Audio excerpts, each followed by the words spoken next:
안녕하세요. 부킹부킹의 윤꾼입니다. 오늘 진행할 책은 손자병법인데요. 시공을 초월한 전쟁론의 고전이라는 서브 타이틀을 달고 있습니다. 현재 단국대 교수로 재직 중인 김원중 씨의 버전으로 진행을 해보겠습니다. 손자병법, 너무나 잘 알고 있는 동양의 고전입니다. 그냥 간략하게 개요를 살펴보는 것으로 시작을 해보겠습니다.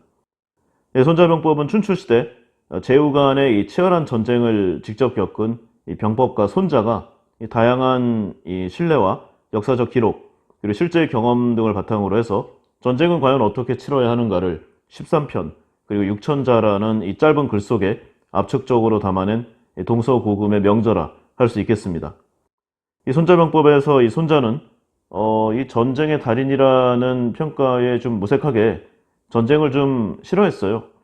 그래서 가급적 피하는 방법을 연구를 하기도 많이 했는데 기본은 병법가죠. 그래서 전쟁을 인간이 살아가는 동안에 인간사에서 피할 수 없는 이 사회현상으로 좀 보았습니다. 손자는 춘추시대에 자신이 직접 전쟁에 참여하여 많은 공을 세웠죠. 그야말로 발군이라고 할 수 있을 정도입니다. 하지만 전쟁에 신중을 기하는 입장이었는데요. 그렇다고 전쟁을 부정하거나 그 역할을 무시하지도 않았습니다. 전쟁을 거부하는 것이 현실적으로는 불가능하지만 그렇다고 해서 전쟁에만 몰두하게 되면 백성들의 삶이 너무 고통스럽기 때문에 가능하면 피하되 불가피할 경우에는 반드시 승리하는 것을 그 목적으로 하였죠. 그래서 손자는 전쟁의 여러 계책 중에서 적국의 도시를 초토화시킬 수는 있지만 아군 역시 막대한 피해를 입는 공성, 즉 성을 공격하는 준비된 적을 공격하는 것을 최하위의 계책으로 보고 있습니다. 싸움의 기술을 알려주는 손자병법, 승리의 비법, 싸움은 속임수다. 싸우지 않고 이기는 것이 진정 이기는 법. 이 짧은 문장들이지만 그야말로 저를 감탄시키는 그런 내용들이었습니다. 이 마음 많은 세상을 향한 싸움의 준비를 다 갖추게 만드는 그런 힘이 있는 책이라고 좀 생각을 했어요. 이 책을 제가 굉장히 어릴 때 봤었는데 어릴 때 뭐 알겠습니까? 그러니까 사회에 진출했을 때를 제대로 좀 이 책을 본 시점이라고 보면은요. 그때는 저도 좀 나름 젊었으니까 이 세상에 대한 도전, 열정, 그리고 뭔가를 이루어내겠다는 성취의식 이런 게 굉장히 컸던 때였어요. 이때의 손자병법은 그야말로 세상을 상대로 해서 싸우는 이 전쟁에서의 승리법 그런 핵심적인 요점을 가르쳐주는 제 인생의 바이블이다 이런 생각들도 했었죠. 당시에는 그랬던 것 같습니다. 대부분의 사람들이 그렇겠지만은요. 말하고자 하는 내용에 거침이 없었죠. 주장이 당차고요. 일처리가 굉장히 좀 저돌적이었다고 생각을 합니다. 지금도 반성은 많이 하고 있지만 그런 거친 부분을 좀 경계하고 있기는 해요. 그리고 제 자신은 열심히 한다고 하는 과정 중에 일어난 일이었겠지만 많은 사람들에게 아마도 상처를 줬을 거고요. 그 응어리를 또 풀어주려고 다른 노력들을 또 기울인 그런 기억들이 떠오릅니다. 술잔을 한 잔 기울인다던가 아니면은 좀 연애 고민 있는 친구들은 소개팅을 많이 해준다거나 그런 식으로 계속 사람 사이의 관계에 좀 조율을 하는 그런 과정들이 필요했어요. 그러니까 좀 어려웠던 시기였습니다. 제 나름으로는. 근데 이제 나이가 좀 먹었죠? 시간이 흘렀습니다. 만만하게만 봤던 세상은 예전보다 훨씬 커졌고 더 어려워졌어요. 그리고 그 변화하는 스피드도 제가 도저히 따라갈 수 없을 만큼 빨라지고 있죠. 저만 그런 게 아니라고 생각합니다. 그에 비해서 저 자신은 굉장히 왜소해져 있는 것 같고요. 시대의 흐름에 점점 이제 따라가는 것만도 좀 숨이 찬 그런 상황이 벌어지는 것 같은 느낌이에요. 사회에서의 여러 가지 스킬 그리고 상대하는 사람들의 지위는 좀 높아진 것 같아요. 하지만 예전같이 뭔가 당차고 에너지가 있어 보이는 그런 말투는 사라졌습니다. 이게 좋은 말로는 다듬어졌다고도 할 수 있겠지만 무언가 그 경쾌한 맛이 없어진 것만은 사실인 듯 합니다. 어릴 적 그토록 쉽게 좀 거부를 했었던 윗선에서의 좀 불합리한 이런 명령들 그리고 그의 당당하게 거부 의사와 제 자신의 논리를 펼쳤었던 그런 좀 안 좋은 상사들의 지시, 기업의 명령 이런 것들이 점점 더 무서워지고 있어요. 거부하기가 어려워지고 있습니다. 그리고 거래처의 이 말단, 사원, 대리 뭐 이렇게 표현하니까 좀 그렇지만 이제 이런 사람들의 전화 한 통화가 가슴이 좀 두근거리는, 좀 저 자신을 좀 긴장시키는 그런 좀 마음가짐의 연속이에요. 확실히 뭔가 좀 예전에 비해서 작아졌습니다. 회사의 팀 동료들이나 거래처들에게도 이제는 뭐 지시라기보다는 부탁에 가까운, 읍소에 가까운 그런 말들만 좀 하게 되는 것 같아요. 무언가가 많이 변한 것 같습니다. 이러한 때에 좀 여유를 갖고 이 책을 다시 한번 읽어봤어요. 손자병법을요. 그리고 예전에 갖고 있었던 책이 너무 옛날 판본이어서 새롭게 한번 좀 구매를 해봤습니다. 뭐 책이 달라져서 그런지는 모르겠지만요. 확실히 뭔가의 느낌이 예전에 제가 좀 사회 초년병일 때 읽었던 느낌과는 많이 달랐습니다. 책 전체를 관통하는 어떤 철학이 저를 좀 많이 이끈다? 이제 그런 느낌이 있는 것 같아요. 손자병법은 뭐 동양의 고전이긴 하지만 서양에서도 많이 활용되고 있는데요. 전쟁의 기술, 아트 오브 워라는 표현으로 좀 알려졌죠. 싸우기 전에 결정나기 때문에 잘 살펴봐야 하고, 혹시 싸우게 되더라도 먼저 적의 의지를 꺾고 고립시켜보고, 그래도 안 될 경우에만 어쩔 수 없을 때만 전쟁을 시작하라. 이런 손모의 가르침이 비단 전쟁터뿐만이 아니라 우리네 일상 사회, 그리고 비즈니스 현장에서도 잘 적용된다고 할 것입니다. 그리고 이길 수 없다면 지켜야 하고 이길 수 있을 때만 공격을 감행하라. 이게 좀 제 자신의 경험을 좀 비춰보건대 무리수를 뒀던 플랜이나 아니면 제 개인 사업을 할 때 많은 독이 됐었어요. 그래서 만약에 이 손자병법을 제가 좀 어린 나이에 더 많이 깨우치고 더 이 내용들을 근거 옥조처럼 했다면은 그 실패 과정들을 안 하거나 더 피해를 적게 받진 않았을까, 이런 생각을 요즘 많이 해봅니다. 손자병법은 승리를 위한 방법이라고 생각을 했었는데요. 다시 좀 생각을 해보니까 세상을 살아감에 있어 생존할 수 있는 비겁함의 철학, 싸움의 기술이 아닌 생존할 수 있는 최소한의 방법을 가르쳐주는 책이 아닌가 하는 생각을 해봅니다. 손자병법에서 가장 유명한 관용구가 있죠. 지피지기면 백전백승. 이 원문은 지피지기 백전불태인데요. 그러니까 적을 알고 나를 알면 100번을 싸워 100번을 이긴다라는 내용이 아닙니다. 원문에는 100번을 싸워도 위태롭지 않다, 않을 수 있다. 이게 원래 정확한 표현이죠. 전쟁의 달인인 손자가 백승이 아닌 불태를 사용한 중요한 이유, 싸워서 이기기보다 지지 않기를 더 중시했기 때문입니다. 세상을 살펴보면요, 나보다 센 사람들 투성입니다. 누구 하나 만만한 사람 찾기가 쉽지 않죠. 어쩌면 그들과 싸워 이기기보다는 이 험난한 세상 지지 않고 살아남는 것이 더 급한 과제가 아닌가.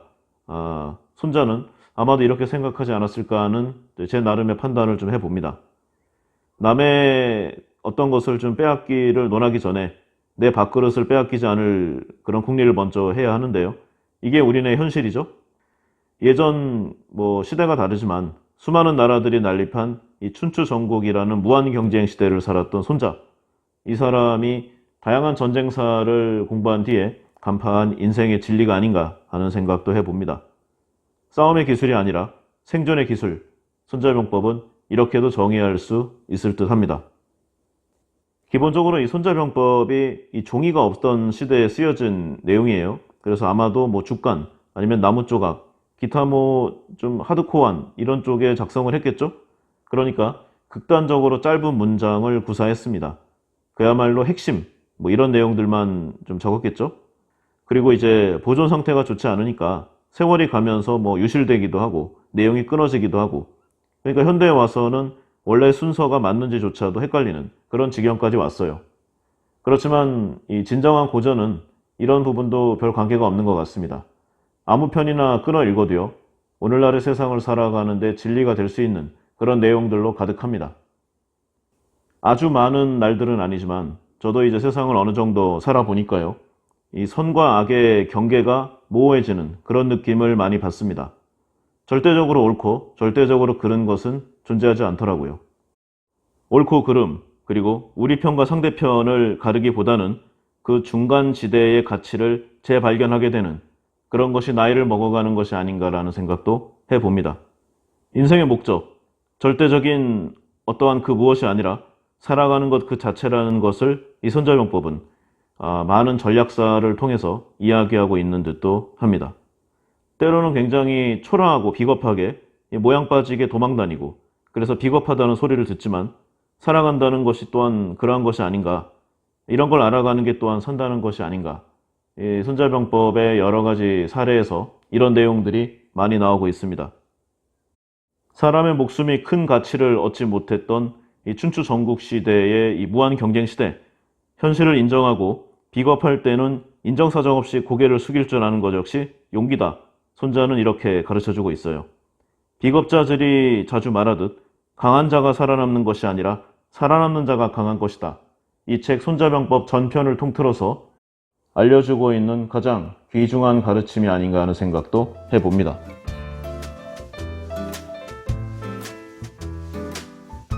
책 내용으로 보면은요, 이 전략의 달인인 이 손자가 생각하는 최상의 승리, 싸우지 않고 이기는 법, 그리고 미리 이기고 싸우는 법, 이 내용을 좀 이야기하고 있는데요. 미리 전략적으로 유리한 상황을 만들어서 승리가 확정된 상황을 만들고 싸우는 것. 손자병법에서는 의외로 전쟁을 그리고 싸움을 추천하지 않습니다. 여러 가지 사례로 최대한 좀 말리고 있어요. 가능하면 말로 하고 외교전으로 좀 전쟁을 돌리고 그리고 상대방을 포위해서 서로 간에 희생이 없는 항복만을 받아내는 그런 쪽의 방식을 베스트로 좀 쳐주고 있죠. 전쟁 이전에 전쟁을 일으킬 상황을 만들지 말고, 그리고 전쟁을 어쩔 수 없이 결심했다면 전쟁의 명확한 목표와 그로 인한 이득이 있어야 하는 것을 잘 계산을 해야 하며, 상대방의 전력과 나의 전력을 파악해서 승기가 있는지를 먼저 확실히 보고 직접 군사력을 전개하기 전에 계략을 사용해서 싸우지 않게 되거나 상대방을 무력화시키는 방법을 찾아야 할 것이며, 그래도 어쩔 수 없이 싸우게 된다. 그러면 가능한 한 최대한 빠르게 피해 없는 승리를 거두는 법, 손자병법이 설파하는 핵심 내용 요약이라고 할 수 있겠습니다. 손자는 책 전편을 통틀어서 전쟁으로 인한 피해로 국가가 파탄나 버리는 것을 굉장히 경계했고요. 전쟁으로 얻는 이익을 무익하게 만드는 피해를 입으면 전쟁을 하는 의미가 없음을 계속 강조하고 있습니다. 물론 당시에 고단한 생활을 살았던 백성들을 위한 내용이기도 하지만요. 손자병법이 이 원래 제작 자체가 군사나 군관 또는 이제 군주들을 위한 책인 만큼 전쟁 전후의 이 외교, 그리고 피점령민과의 대민 관계, 그리고 전반적으로 경계에 미치는 영향, 그러니까 뭘 얻을 수 있을까라고 해서 전쟁을 벌이는 거잖아요. 근데 얻을 게 없는 전쟁은 벌이지 말자. 그래서 서로 간에 좀 피해를 최소화하자. 이런 내용을 계속 강조하고 있는 것입니다. 내용도 이에 따라서요. 흔히 명장이라고 하면은 어떤 좀 불리한 상황에 처한 이런 아군을 굉장히 기발한 전략과 전술로 한 방에 뒤집는 그런 내용들을 좀 생각을 하잖아요.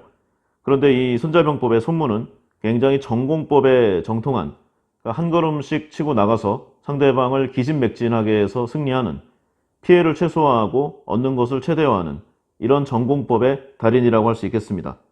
그러니까 사전에 다 따져보고 시작을 하는 것인데요. 전쟁 전에 이미 충분히 아주 다양한 좀 경우의 수를 계산해보고 충분히 이길 수 있는 전쟁만 할 수 있도록 하는 것이 바로 지휘관 또는 군주의 능력이라고 계속 강조하고 있습니다. 그러므로 일반 사람들은 훌륭한 승리를 이제 치열한 접전 끝에 멋지게 승리를 거두는 일, 이렇게 좀 생각을 많이 하잖아요. 하지만 진정으로 승리한 것은 겉보기에는 별다른 지혜나 용기가 없어 보인다고 좀 보여도 그 실질이 뛰어남을 좀 예찬하고 있는 것입니다. 사례를 들어보면은요, 굉장히 전투력이 강하고 좀 마초적이죠. 이 초안지의 항우. 옛날 사람들은 지금도 그렇지만요, 이 항우 같은 사람들을 명장으로 쳐줬는데 이 손자의 관점으로 보면은 세상에 백해무익한 그런 캐릭터로 생각할 수 있는 것이죠. 듣다 보면 굉장히 당연한 내용들입니다. 근데 이제 현대 사람들은 다 알고 있어요. 최소한의 피해로 전략적 목표 달성에 집중. 너무 당연한 내용 아니겠습니까? 이런 말을 하는 사람들이 명장인가? 그것도 몇천 년을 이어온. 이렇게 생각할 수가 있습니다. 하지만 이 당시 시대상을 보면은 전혀 다른 내용인데요. 손자는 최소한의 피해로 이기는 것을 강조했잖아요. 그리고 이길 수 있는 판을 짜는 능력을 오히려 그러니까 전장에서 어떠한 좀 행동보다 더 뛰어나게 평가를 했어요. 앞서 잠깐 얘기했던 항우와 같이 스스로 처신을 못해서 항상 불리함을 딛고 아주 고군분투해서 싸우는 부류, 그리고 이를 이용해서 자신의 세를 불려서 항상 유리하게 싸우기에 노력하는 유방. 보기에 따라서는 항우가 훨씬 멋져 보이지만요. 실제로는 이 군략의 밝은, 그리고 일반인의 사상이 좀 적게 되는 이 유방이 더 명장의 반열에 오른다. 손자는 이렇게 이야기하고 있는 것입니다. 근데 이거는 뭐 사례로 든 것이고요. 이 손자가 이 초안지보다 더 앞선 시대니까 그냥 제 나름대로 사례를 든 내용에 좀 불과합니다. 이 책을 읽을 때마다 느끼는 것이지만요. 기본적으로 병법서예요. 하지만 이 전쟁의 비법을 알려주는 것 외에도 뭐랄까 좀 인간에 대한 심오한 통찰, 인간에 대한 관찰, 이런 내용들이 이 짧은 글 속에 함축적으로 담겨 있다는 생각을 많이 해봅니다. 그렇기 때문에 시대가 아무리 달라져도 그 근본이 같으니까 후세 사람들에게도 읽힐 수 있는, 앞으로의 더 미래의 사람들에게도 영원히 고전으로 남을 수 있는 그런 내용이 아닌가 하는 생각도 좀 해봅니다. 이 손자병법의 이론들, 지금의 현대전에서도 상당 부분 맞아떨어진다고 해요. 그래서 병법의 성서로 취급되고 있는 것이 아닌가 하는 생각도 해봅니다. 손자병법에서 강조하고 있는 이 전쟁에서 사용되는 세부적인 전술론, 물론 그 자체로 뛰어나지만요. 그 외에도 이 전쟁 이외의 외교, 정치, 심리, 그리고 천문 지리, 뭐 기타 이 전반적인 외부 세력을 이용하는 내용들, 이 중 외교나 정치, 심리 같은 경우에는 기본적으로 인간이 하는 내용들이잖아요. 사람에 대한 깊은 통찰을 통해 나온 내용들이기 때문에 이 전쟁의 본질이 이 싸움 박질이 아닌 이 복합적인 인간의 활동이라는 것을 꿰뚫어 본 이런 내용에 연관되었다. 좀 이런 생각을 해봅니다. 이 말이 병법서지 철학책이라고 불려도 손색이 없어요. 뭐 기초 교양 삼아서 뭐 전쟁 같은 것을 안 좋아해도 읽어두면은 사회생활에 큰 도움이 되리라고 좀 생각을 합니다. 협상이나 뭐 정치, 심리적인 면 이런 부분들이 많기 때문에 뭐 일반 사회생활을 할 때 정말 많이 써먹을 수 있어요. 왜냐하면 사람의 본질은 이기적인 이런 내용들이 잘 안 바뀌니까요. 이 동북아시아권에서도 이 가장 중시하는 병법서인 이 무경칠서, 이 여러 권의 책들 중에서도 가장 앞줄에 놓여 있습니다. 심지어 옛 성현들은 이 손자를 잘 이해하기만 하면 다른 병서는 읽을 필요가 없다, 이런 말까지 했었죠. 뭐 다른 병법서는 뭐가 있나 한번 잠깐 볼까요? 먼저 일본의 이 전설적인 검객 미야모토 무사시가 저술한 오륜서 병법책이 있습니다. 근데 이게 이 미야모토 무사시가 집단전의 이 전투보다는 1대1 대결을 많이 했기 때문에 그에 연관된 내용들이 많아요. 그리고 손빈병법, 이 손빈이란 사람이 쓴 내용인데요. 보통은 이제 그 손빈이 손자의 직계 후예이다, 이런 말들이 좀 많았어요. 그리고 이 손자병법 자체가 공동 저술이었다, 뭐 이런 말들도 많이 있었는데 1972년 중국 산둥성 쪽에서 손자병법과 손빈병법 이 두 가지의 주간이 함께 출토됨으로써 각 저자가 다르다는 것이 좀 판명이 되었습니다. 그리고 오자병법, 이 옥이라는 사람이 쓴 내용인데요. 무능한 지휘자는 적보다 무섭다. 그리고 죽고자 하면 살고 살고자 하면 죽는다. 뭐 이런 내용으로 유명하죠. 이 오자병법도 아주 탁월하고요. 손자병법이 없었다면 어쩌면 이 오자병법이 중국 최고의 병법서가 되지 않았을까 하는 생각도 좀 해봅니다. 각계의 평판도 그렇고요. 다만 이 손자병법의 이 손문은 기본적으로 사람이 좀 컸다고 해요. 후덕하고, 그리고 이제 자신의 일상생활이 좀 냉철하고요. 근데 이 오기에는 약간 좀 권력지향적인 사람이었다고 합니다. 그래서 안 좋은 평가가 많이 따라오죠. 그래서 저술한 내용보다도 오히려 낮게 평가되는 부분도 있다고 하겠습니다. 그리고 육도와 삼략이 있는데요. 육도는 이 주나라 태공망이 쓴 내용이라고 좀 알려졌는데 사실상은 이 전국시대 이후에 좀 정리가 되었다고 보는 것이 정설입니다. 따라서 엄밀히 말하면 좀 가짜인데요. 뭐 어떤 좀 이 무명의 지은이가 자신의 책을 널리 알리기 위해서 이 태공망의 이름을 좀 차용했다, 뭐 이런 내용들이 많이 있습니다. 어쨌든 간에 이 육도도 기본적인 이 사람의 심리 이런 부분을 좀 꿰뚫고 있어요. 그래서 아직까지도 이 강태공이라는 이름이 우리나라 사람들에게도 많이 회자되고 있죠. 보통은 이제 뭐 낚시를 좋아하는 사람을 얘기하는데 전략적으로 보자면은 이렇게 좀 시간을, 그 때를 기다리면서 큰 한 방을 노리는 뭐 그런 쪽의 관용어구로도 사용되고 있죠. 그리고 삼약, 황석봉이라는 사람이 쓴 병법서인데요. 후일 초안지의 이 유방의 핵심 참모 장자방 장량에게 건네진 이 병법서입니다. 육도삼약이라는 이름으로 해서 이 당대의 지식인들에게 이 내용들이 많이 구전되어 전해져 왔다고 합니다. 동향은 대충 이렇고요. 서양 병법서에는 간단히 보겠습니다. 클라우제비츠가 쓴 전쟁론이 있죠. 그리고 마키아벨리가 저술한 군주론, 로버트 그린의 이 전쟁의 기술, 이런 내용들이 좀 유명한 병법서라고 할 수 있겠습니다. 갑자기 좀 생각이 났는데요. 묘산이란 말 많이 들어보셨을 겁니다. 보통은 신기묘산이라는 좀 표현으로 하는데 점칠 때나 이런 쪽에서 가끔 들었죠? 근데 원래는 이 손자병법에도 많이 나왔던 그런 표현이라고 합니다. 이 승률 계산을 할 때 묘산이라는 표현을 많이 썼는데요. 묘산이라 하면 이 전쟁 개시와 같은 이런 좀 국가적 중요 정책 사항이 있을 거 아니에요? 이때 당시에는 좀 토테미즘이 유행이었으니까 아주 경건하게 사당이라든가 아니면 기타 이런 토속신앙 그런 터에 점을 칠 때 사용하는 이 산가지 이런 거를 좀 많이 뿌려 놓는 거예요. 그래서 타당성을 하나하나 따지는 거죠. 성공 요인이 하나 나오면 산가지를 하나 놓고 실패 요인이 나오면은 이 가지를 하나씩 빼는 이런 방식을 좀 취했습니다. 예를 들어 보면은요. 누군가가 우리 쪽의 군주가 적의 왕보다 뛰어나다. 그러면 아군이 유리한 것이 하나 나오니까 가지를 하나 추가하고요. 아군은 명령계통이 분명하지 않고 식량이 모자르다. 이러면은 산가지를 빼는 거죠. 결과적으로 이 가지가 많이 쌓이면 승률이 높아지는, 사실은 이제 전쟁하기를 다 결정해 놓고 형식적으로 좀 주위에 보여주려고 이렇게 하는 부분들이 많았지만 어쨌든 간에 이런 형식적인 절차를 많이 취했다고 합니다. 손자는 이런 내용을 좀 많이 이야기하고 있는데요. 이런 승률 계산이 이 전쟁에 앞서서 철저하게 선행되어야 한다고 거듭 강조하고 있는 거죠. 계란으로 바위치기 같은 싸움은 절대로 해서는 안 되는 것이고요. 아군이 바위가 되었을 때 이 바위로 계란을 치는 싸움만을 해야 한다고 계속 설파를 했습니다. 그러니까 승률 100%의 신화, 이기는 싸움만 하라는 내용인데 사전에 만들어 놓고 하면 못할 것이 없겠죠. 하지만 막상 싸움이 벌어지면 수많은 돌발 상황이 벌어지지 않겠습니까? 그래서 그 상황은 이 객관적인 전력의 우세와 달리 좀 많이 어긋나는 결과를 낳기도 합니다. 따지고 보면은요, 사람이 죽느냐 사느냐의 이 상황에 처하면 각자가 할 수 있는 최선의 그리고 최악의 모든 수를 다 발휘할 수밖에 없습니다. 그야말로 인정사정이 없이 행동하는 것이죠. 손자병법 전편에 나타나고 있는 돌다리도 두들겨보고 두들겨본 것을 또 두들겨본다. 이 내용의 지금 연속인데요.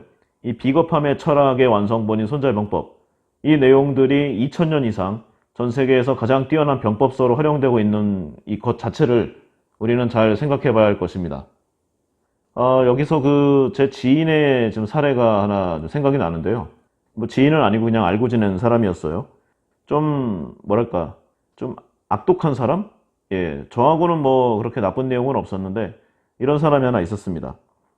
보통 이제 상황이 좋을 때는 이런 모습이 잘 안 보이는데, 아주 어려운 상황에 처하면은 좀 이런 내용들이 많이 나오는 것 같아요. 개인적으로 이제 파산 상황에 처한 사람이 있었는데 이 사람이 돈을 빌려줬던 것 같아요. 근데 이때 이 주변 사람들에게 한 행동들을 보고 좀 느끼는 바가 컸었습니다. 이 보통의 사람들이 할 수 있는 거의 최악의 거짓말, 협박, 위법 이런 것들을 다 하더라고요. 그것도 아주 거리낌 없이. 전혀 반성의 태도가 보이지 않았습니다. 그러나 당시 이제 그의 기준으로 절대적 강자라고 생각되는 이 채권의 수업자라던가 이 검찰이나 경찰에 좀 라인이 많은 좀 지방 유지 이 두 사람은 본인이 큰 손해를 보더라도 절대로 건들지 않더라고요.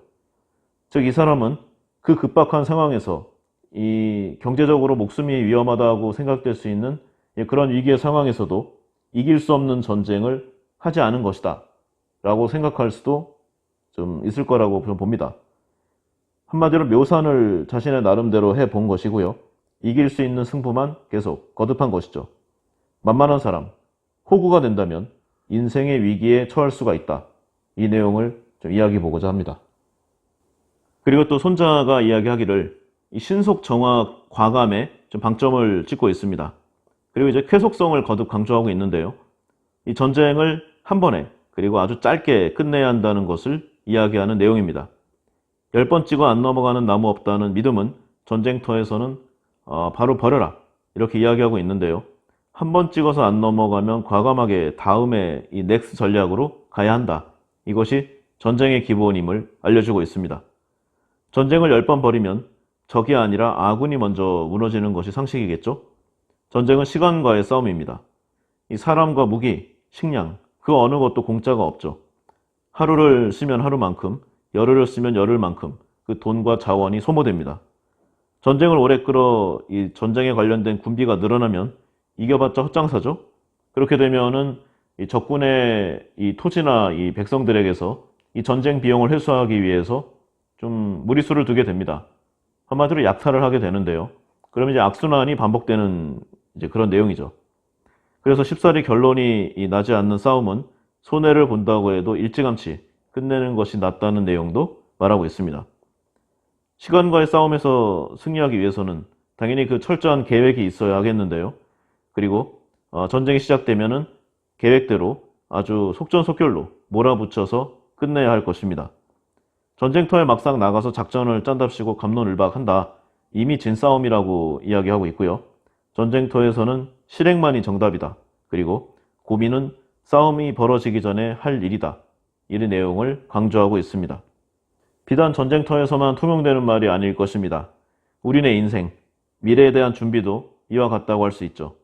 미리 깊은 고민을 하고 신속한 결단을 해야 할 것입니다. 오늘 뭔가 바꿔야 됨을 누구나 고민을 하지만요. 집에 가다가 포장마차에서 한잔하면서 내일부터 해야지. 그러면 인생이 계속 도돌이표입니다. 물론 세상에서 항상 혁신적일 필요도 없고요. 세상에 맞춰서 항상 성공적인 인생을 살 필요도 없습니다. 각자의 주관적인 가치관대로 살아가면 되는 것이겠지만 우리 모두 다 나름의 부양가족들이 있잖아요. 딸려있는 식구도 있고 그렇지 않더라도 뭐 자신만의 사유로 계속 사회생활을 하고 돈을 벌어야 될 내용들이 있습니다. 그렇다면 어쩔 수 없이 맞춰가야 되겠죠? 변화해야 되는 것입니다. 그런데 막상 상황이 벌어졌을 때 이제 플랜을 짜보자. 그러면 될 일이 없다는 거죠. 시대가 2000년, 3000년이 지났지만 다 통용되는 좀 인생의 기본이 아닌가 하는 생각도 해봅니다. 그래서 손자는 차라리 완벽하지 못할 바에는 좀 얼개를 맞춰놓고 졸속으로라도 신속히 진행하라. 이런 내용을 얘기하고 있는데요. 이 손자병법과 쌍벽을 이루는 오자병법에는 이와 관련된 내용이 상세하게 기록되어 있습니다. 천하가 싸움에 휩쓸렸을 때 5번 이긴 자는 화를 면치 못하고 4번 이긴 자는 그 패단으로 약해지고 3번 이긴 자는 패권을 잡으며 2번 이긴 자는 왕이 되고 단 1번 이긴 자는 황제가 된다. 싸움은 상대를 제압하기 위해서 하지만 이기더라도 이 아군의 피해를 면하기가 어렵겠죠? 전쟁을 벌일 때마다 이기더라도 매번 피해가 누적되면은요, 결국 아군의 힘도 빠질 수밖에 없습니다. 뭐 군사력만 약해지면 다행이죠. 이 나라 전체가 흔들리게 됩니다. 미국이 이 1960년대, 70년대에 뭐 지금도 그렇지만 단연 전 세계 최강이었는데요. 이 10년 동안 베트남 전쟁에 당시 기준으로 5천억 달러 이상을 쏟아부었습니다. 그래도 결국은 승리하지 못했죠. 그래서 세계 경제의 패권을 어느 정도 내려놓을 수밖에 없었습니다. 원래의 의미인 이 졸속, 졸속 추진, 졸속 행정, 원래의 의미는 좀 좋은 표현이 아닙니다. 그런데도 손자는 정교한 작전을 좀 만든답시고 오래 끄는 것보다는 대충 만들어 놓고 졸속 실행이라도 하라. 그리고 빈틈이 있더라도 가면서 메워라. 이렇게 얘기하고 있습니다. 물론 그 기본은 완벽한 계획을 장시간에 걸쳐서 좀 세운 다음에 여러 가지 계산을 해보고 신속히 실행하는 것. 이게 베스트이겠지만 현실은 항상 좀 계산과는 다르죠. 그래서 가능한 한 빠르고 좀 과감하게 행동하기를 강조하고 있습니다. 이 전쟁터는 상대가 어떤 수를 한번 쓰면 나도 그에 맞춰서 한번 좀 전략적인 행동을 하는 장기판이 아닙니다. 전쟁에서는 적이 한 수도 두지 못하는 가운데 바로 핵심적으로 밀고 들어가서 적의 왕을 사로잡아야 하는 이제 그런 게임이죠. 고민은 적이 어떠한 수를 쓰는가 이걸 보고 하는 게 아니라 게임을 시작하기 전에 선제 공격으로 해야 하는 것입니다. 그리고 전투가 시작되면 시간 끌지 말고 거침없이 몰아붙여야 하는 것이죠. 행동하는데 과감하고 주저함이 없어야 하겠습니다. 결정된 일에는 뒤돌아볼 것이 없는 즉각 실행에 옮기고 순식간에 끝내야 하는 그런 일의 완성판인 셈이죠. 근데 이렇게 얘기를 하고 보니까요. 오늘날에도 이와 비슷한 내용이 있습니다. 바로 애자일 실행론. 방법을 좀 제대로 찾기 전에 기본 계획만 세워놓고 일단 달려가는, 원래 아마존에서 시작됐지만 이제 전 세계의 IT 기업의 화두가 돼버린 바로 이 애자일 방법론이 지금으로부터 2500년 전 이상의 과거에 손자병법에 나와 있다는 내용, 참으로 놀랄만한 일이 아닐 수가 없습니다. 인간은 변하지 않는다. 그 기본은 바뀌지 않는다는 내용과도 연결된다 할 수 있을 것입니다. 그리고 좀 손자병법 내용은 아니지만요. 최근에 이런저런 좀 사건과 내용으로 인해서 좀 스스로 생을 마감하는, 좀 자살하는 그런 내용들이 좀 많이 들려오고 있습니다.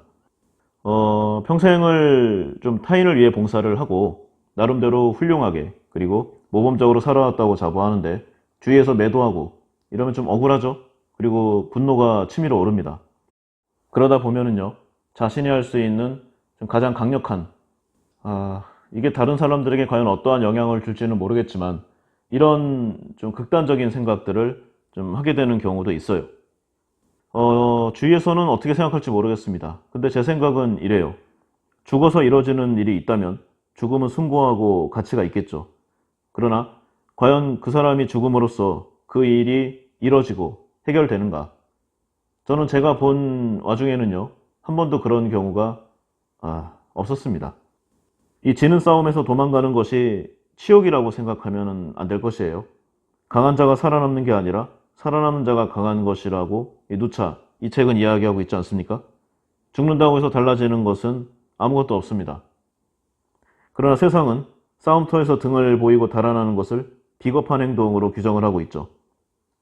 전투가 벌어져서 싸움이 한창인데 누군가 혼자 살겠다고 도망가는 건 이 싸움의 흐름의 결정적인 패착이 될 수도 있습니다. 본인 한 목숨이 끝난다고 그 일이 해결되는 것도 아니고요. 결국은 같은 일을 하는 동료의 사람들, 동지들에게도 앞으로의 활동에 피해를 줄 수가 있습니다. 스스로의 목숨을 끊는 그 결단의 과정에 그 얼마나 괴롭고 외로웠겠습니까마는 과연 그 방법만이 있었겠는가? 그 죽을 결심으로 본인을 그렇게 핍박한 그 세력들에게 더 강력한 응징 그리고 활동을 보여줘야 하는 것이 아닌가, 이런 생각도 해봤습니다. 손자가 말하기를 어차피 지는 싸움은 하지 말라고 했잖아요. 도망가야 마땅한 상황에서 남의 눈을 두려워하지 않고 그렇게 행동하는 것, 그것도 큰 용기라고 할 수 있을 것입니다. 제가 생각하기에 이 정의로운 행동을 했던 사람들, 그렇지만 그 마지막을 스스로 결정했던 사람들이 한평생 싸워왔던 이 적폐 세력, 그들은 결코 남의 눈을 의식하지 않습니다. 그들은 남의 이익을 뺏어서 자신의 주머니에 넣는 것을 너무나 당연스럽게 생각하고요. 다른 사람이 뭐라고 하든 후한무치한 행동을 계속합니다. 그 사람들에게 인간적으로 대해줄 필요가 없어요. 철저하게 받은 대로 그리고 그 이상의 행동으로 돌려주면 되는 것입니다. 좀 예를 좀 들어보면은요. 또 아는 사람이 하나 생각나요. 예전에 보면은 좀 격투기를 한 친구가 하나 있었습니다. 뭐 학생 때니까 굉장히 옛날 얘기인데 그 본인이 이제 일반적인 그 학생들보다는 월등히 강할 거 아니에요? 그러니까 좀 사소한 시비를 걸어서 자꾸 싸움을 유도합니다. 지금 생각해 보면은 좀 기본적으로 자질이 안 좋고 좀 사람을 때리는데 희열을 느끼는 아주 좀 질이 낮은 사람이었는데, 그때는 뭐랄까 그래도 좀 학생 때였으니까 이런 부분이 약간 좀 덜 느껴졌던 것 같기도 해요. 지금 보면은 다시는 상종하고 싶지 않은 그런 스타일입니다. 그런데 이 친구가 겉으로 보면은 무작정 주먹을 휘두르고 사람을 때릴 그런 스타일로 보이지만요, 나름 머리를 많이 씁니다. 그래서 사소한 시비를 건 다음에 상대방이 분에 못 이겨서 뭐라고 하면은 그럼 남자답게 한판 승부, 이런 식으로 자꾸 싸움의 장으로 끌어들입니다. 어떻게 생각하든 자기가 이기니까 합법적으로 몇 대 맞아주고 엄청나게 때려주고 싶은 그런 좀 폭력성을 발휘하는 거죠. 이 남자답게 한판 하자. 이 내용의 이 함정에 걸려들면은요, 인생이 피곤합니다. 사회생활 하다 보면은 직접적으로 뭐 주먹을 교환하는 그런 일이 아니더라도 굉장히 이런 유가 많이 일어납니다. 이러한 작전에 말려들어서 뭐 함부로 싸우게 되면은 그냥 뭐 망신이죠. 엄청 두들겨 맞고 예, 그리고 아마 소속돼 있는 직장이라던가 단체에서도 아마 계속 활동하기가 어려울 거예요. 그러면은 그 조직을 떠나는 피해를 받는 내가 2차적인 피해까지 또 받는 그런 상황으로 이어질 수가 있습니다. 그럼 저는 어떻게 하느냐? 저는 무조건 바로 고소합니다. 진단서 띄고요.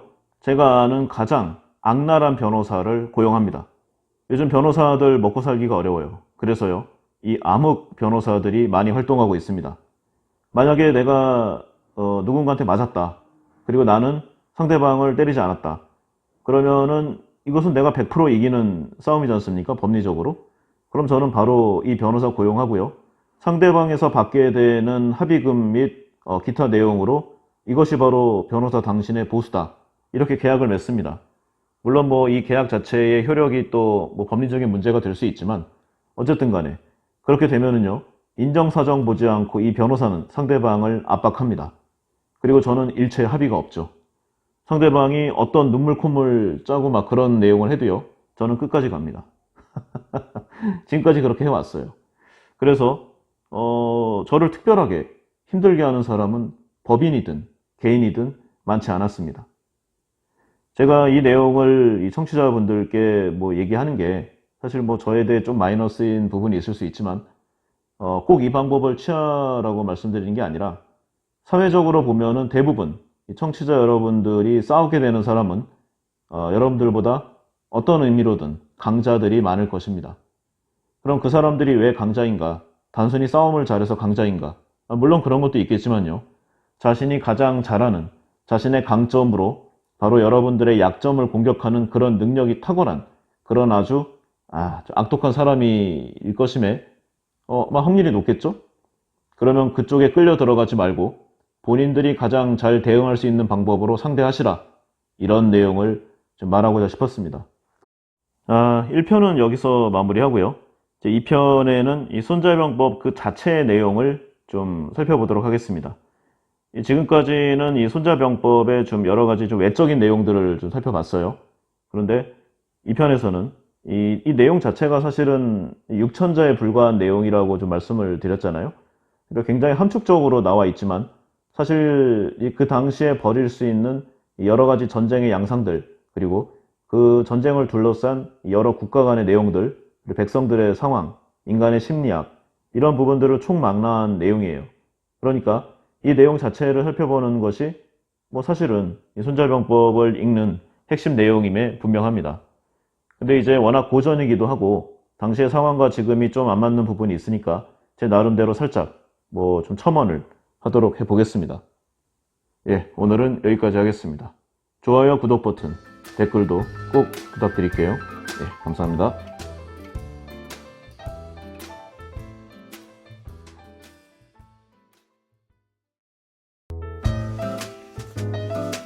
안녕하세요.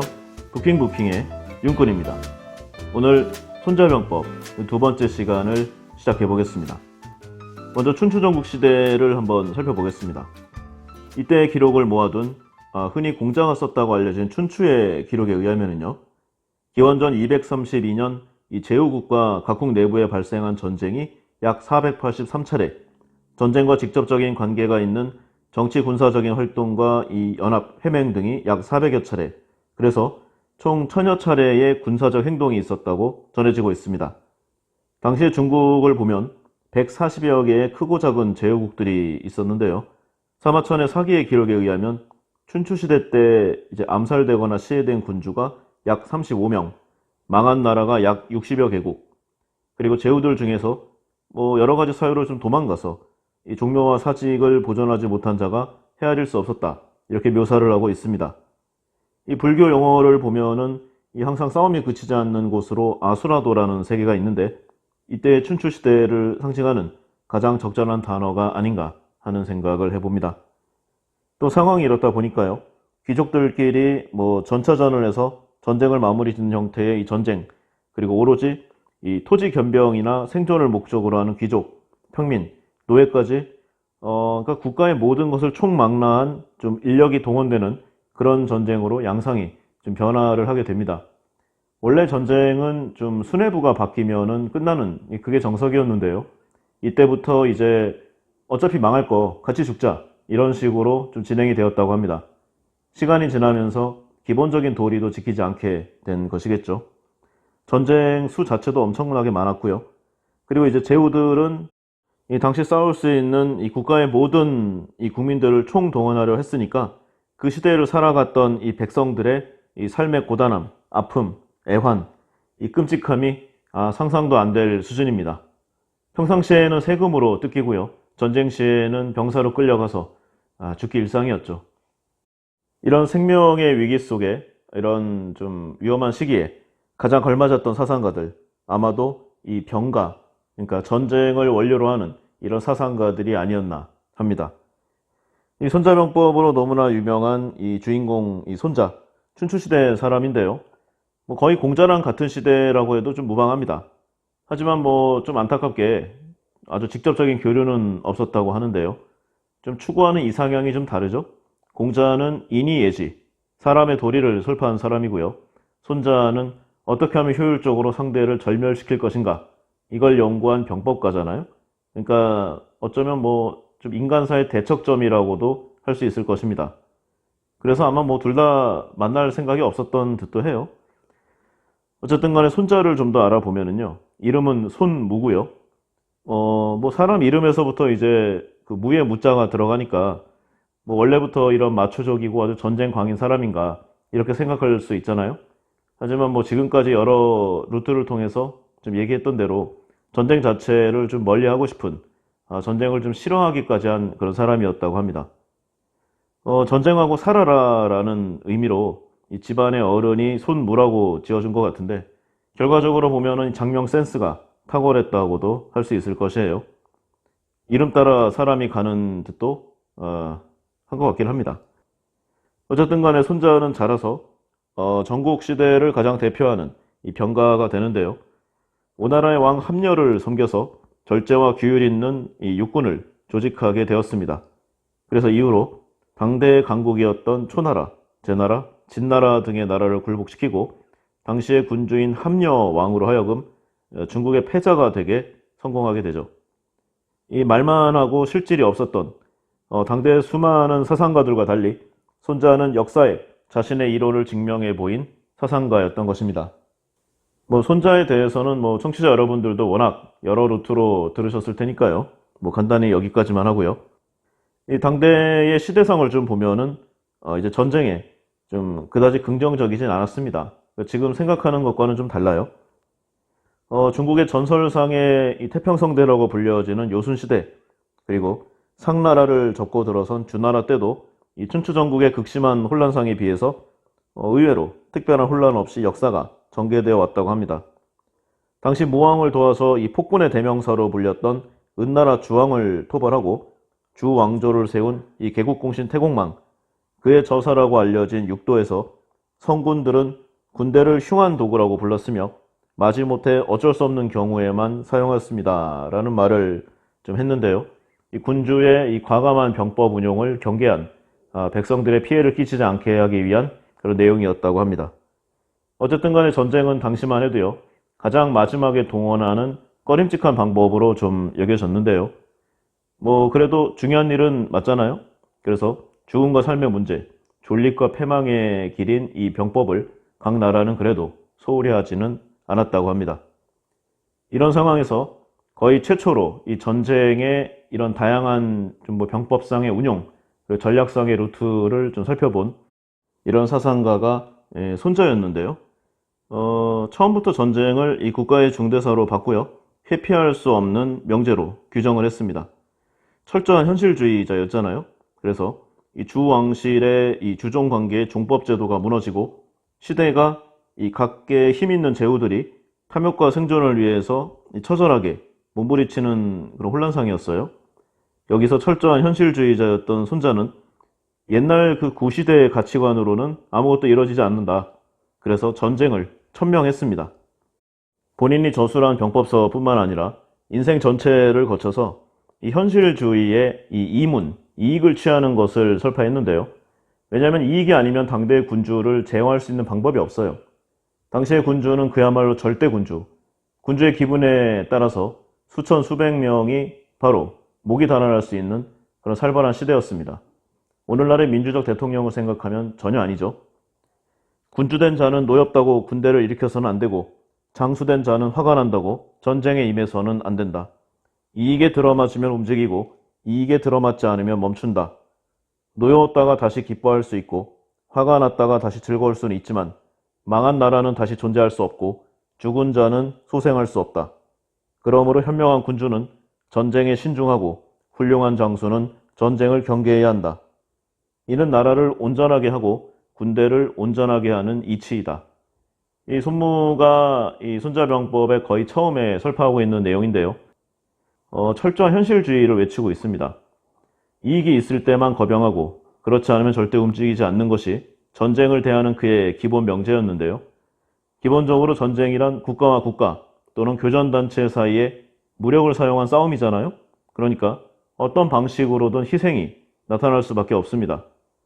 전쟁 기간 동안 이 하층민들에게서 징발되는 인적 자원과 물적 자원도 엄청나고요.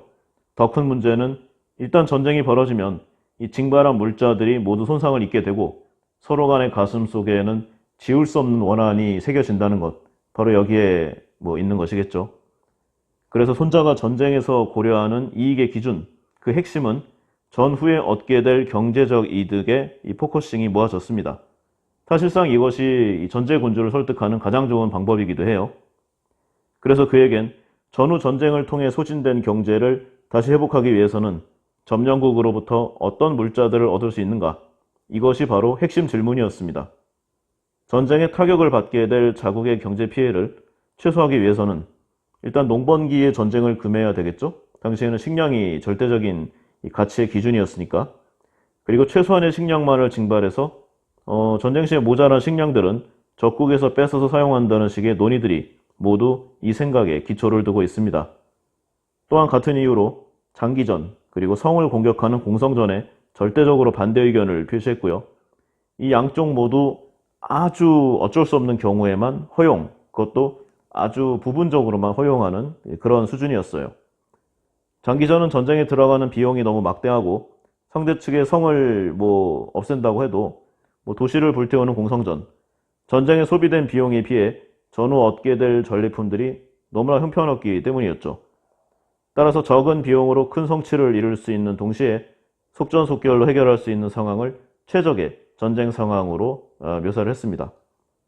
적에게 전리품을 빼앗아 전쟁에 들어간 사회적 비용을 충당하지 못한다면 손자에게 있어서는 그 전쟁은 아무런 의미가 없는 것이었죠. 그리고 장수에 관한 관점도 이런 이익에 기반한 이 논점에서 움직였는데요. 첫 번째 덕목을 지로 봤습니다. 그러니까 지적 자격, 인텔리전스죠. 그런데 명확하게 했어요. 무엇에 대한 지혜인가? 전쟁 상황을 냉철하게 계산하는 지혜이다. 이런 답안으로 좀 장수들을 구별을 했고요. 명분이나 명예 따위는 절대로 장수가 군대를 움직이는 기준이 되지 못한다고 누차 강조를 했습니다. 심지어는 군주의 명령 또한 묵살되는 그런 이론까지 설파했는데요. 장수가 군대를 움직이는 기준, 군주가 전쟁을 일으키는 기준도 모두 이익 그 하나만을 바라보았죠. 전쟁에서는 여러 가지 상황이 있지 않겠습니까? 당시에는 좀 장수의 시대이기도 했으니까 우리나라에는 A라는 유명한 장수가 있는데 적군에는 B라는 또 그에 걸맞은 상대가 있다.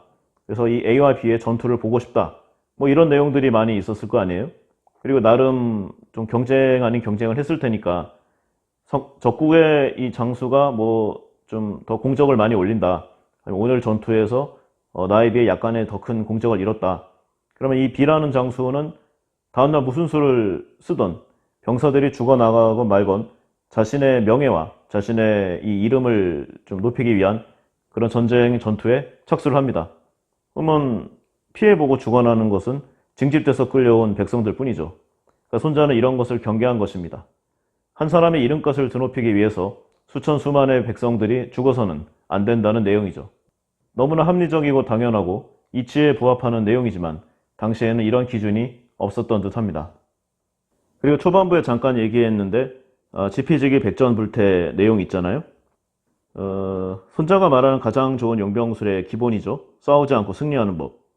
시대상으로는 이 손자보다 좀 빨랐던 이 관포지교의 주인공 관중도 이와 비슷한 말을 했습니다. 이 유관편에 보면 이런 구절이 나온다고 하는데요. 자주 전쟁을 치르면 병사들이 지친다. 자주 승리하면 군주는 교만해지고 교만한 군주가 지친 백성들을 부리면 나라를 위태롭게 한다. 지극히 잘된 것은 전쟁을 하지 않는 것이며 그 차선책은 전쟁을 하더라도 한 번에 그치는 것이다. 부국과 강병을 추구했던 이 천재재상 관중에게 전쟁은 당연히 낭비 그 원천인 이 개념에 다름없었을 것입니다. 이 그가 저술한 이 관자 책에 전쟁에 관한 부분들을 읽다 보면은 계속해서 이 계산이라는 말이 등장하는데요. 그만큼 이 손자가 주창한 이익, 이와 맞물려서 당시의 전쟁의 기준을 정한 아주 중요한 요소였던 것임에 분명합니다. 그러므로 상책의 용병은 적의 계략을 공격하는 것이며 그 차선은 적의 외교 관계를 공략하는 것, 그 다음 정책은 군대를 공격하는 것이고 그 아래의 정책은 성을 공격하는 것이다. 그래서 이 손자는 모략으로 승부를 거는 것을 가장 즐겼고요. 왜냐하면 실패해도 손해보는 것이 별로 없어요. 그냥 그 작전에 투입된 뭐 간첩 몇 명하고 비용 약간만 손해보면은 그것으로 손망치는 끝이죠. 그리고 외교적인 부분. 만약에 적국에 동맹국이 3개가 있는데 각각의 군사를 5만 명씩 동원할 수 있다. 그러면은 만약 우리 편으로 삼으면 우리 편을 도와주진 않더라도 가만히만 있어도 적군의 이 병력을 엄청나게 줄일 수 있는 거 아니겠습니까? 물론 그에 합당한 여러 가지 이권을 나눠줘야 되겠지만 전쟁을 벌여서 입게 되는 손해에 비하면은 뭐 계산할 바가 아니죠. 그래서 손자는 이러한 모든 요소를 다 동원하고 사전에 준비를 다 한 뒤에 그래도 성과가 안 나서 어쩔 수 없을 때만 군사를 움직여라. 그리고 그 중에서도 진짜로 정말로 어쩔 수 없는 경우에만 성을 공격하라. 이렇게 이야기한 것입니다.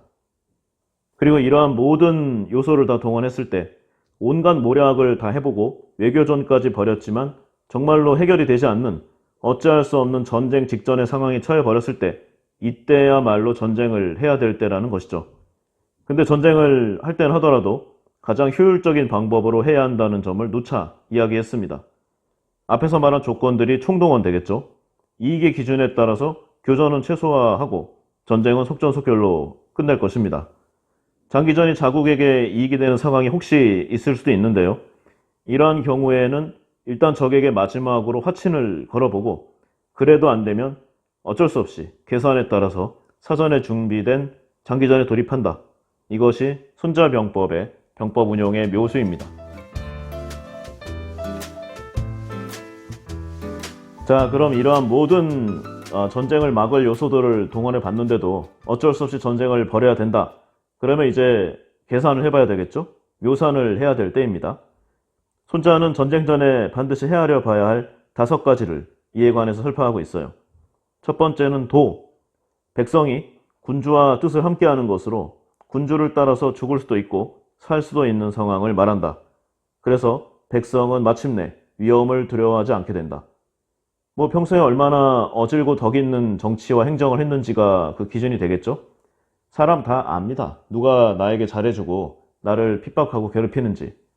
옛날에 보면은 이런 어진 왕이 있는 나라는 정말 아주 특별한 일이 없는 이상 쭉 갔어요. 그리고 그러다 보면은 상대편이 먼저 무너지는 이런 좀 역사가 반복이 됐었죠. 그래서 이 도가 상대방과 아군의 이 현재의 전력을 구분하는 가장 첫 번째 지표가 되고 있습니다.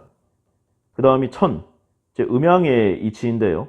그러니까 뭐 기상 변화라던가 뭐 이런 걸 살피겠죠. 추위와 더위 그리고 4가지 계절 여기에 연관된 뭐 곡식을 거둘 때라던가 아니면 뭐 농번기 기타 뭐 여러 가지 뭐 나라에 맞는 상황들이 있을 수 있잖아요. 그래서 군대를 징발하기에 최적의 때 최악의 때 이런 부분들을 아마도 살필 것입니다. 아군에게 유리하면서 적군에게 불리한 때가 아마도 가장 좋았겠죠? 그리고 땅 지자인데요. 땅의 멀고 가까움, 험준함과 평탄함, 넓음과 좁음, 살 곳과 죽을 곳, 이런 내용들을 살피는데 기본적으로 지형 지물의 이점을 좀 계산하는 내용입니다.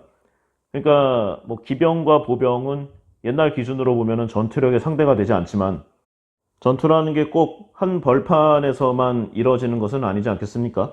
계곡이라던가 산속에서 이루어질 수도 있는 거고요. 그러면 때에 따라서 보병이나 궁병 이런 쪽이 더 유리할 수도 있겠죠. 이렇게 지형 지물 그리고 상황을 이용하는 것 바로 지의 개념입니다. 그 다음에 이 장수 장자인데요. 앞서 얘기한 지혜라던가 충성심 그리고 어짐 덕이 있는가 사람이 후덕한가 이런 내용들을 보는 요소고요. 그리고 장수라면 기본적으로 용기가 있어야 되겠죠. 전투력도 있어야 되겠고 그리고 사람이 기본적으로는 어질지만 전투라는 것은 죽느냐 사느냐지 않습니까? 그러니까 명령에 불복종하는 아주 일부의 사람들만 나타나도 군율이 순식간에 무너질 수가 있습니다. 그러니까 기본적인 좀 룰을 잘 지키는 엄격함도 갖고 있어야 하겠죠. 이렇게 장수에 대한 판단이 끝나면은 이제 법제를 살피게 됩니다. 군대의 편제, 그리고 조정의 벼슬 체계와 식량의 수송로, 주력 부대의 보급 물자 운용 등 어느 쪽이 유리한가 이런 내용들을 이제 서로 계산을 해보게 되겠죠. 그런데 어떻게 생각을 해봐도요, 공격을 거는 쪽이 유리합니다. 왜냐하면은 일단 때를 살필 수 있고요. 그다음에 전쟁의 전장지를 선택할 수가 있습니다. 그리고 전투가 벌어지면은 주변이 초토화되잖아요. 그러니까 피해를 봐도 상대방이 훨씬 많이 보게 됩니다. 왜냐하면 적의 지역에서 싸우게 되니까요.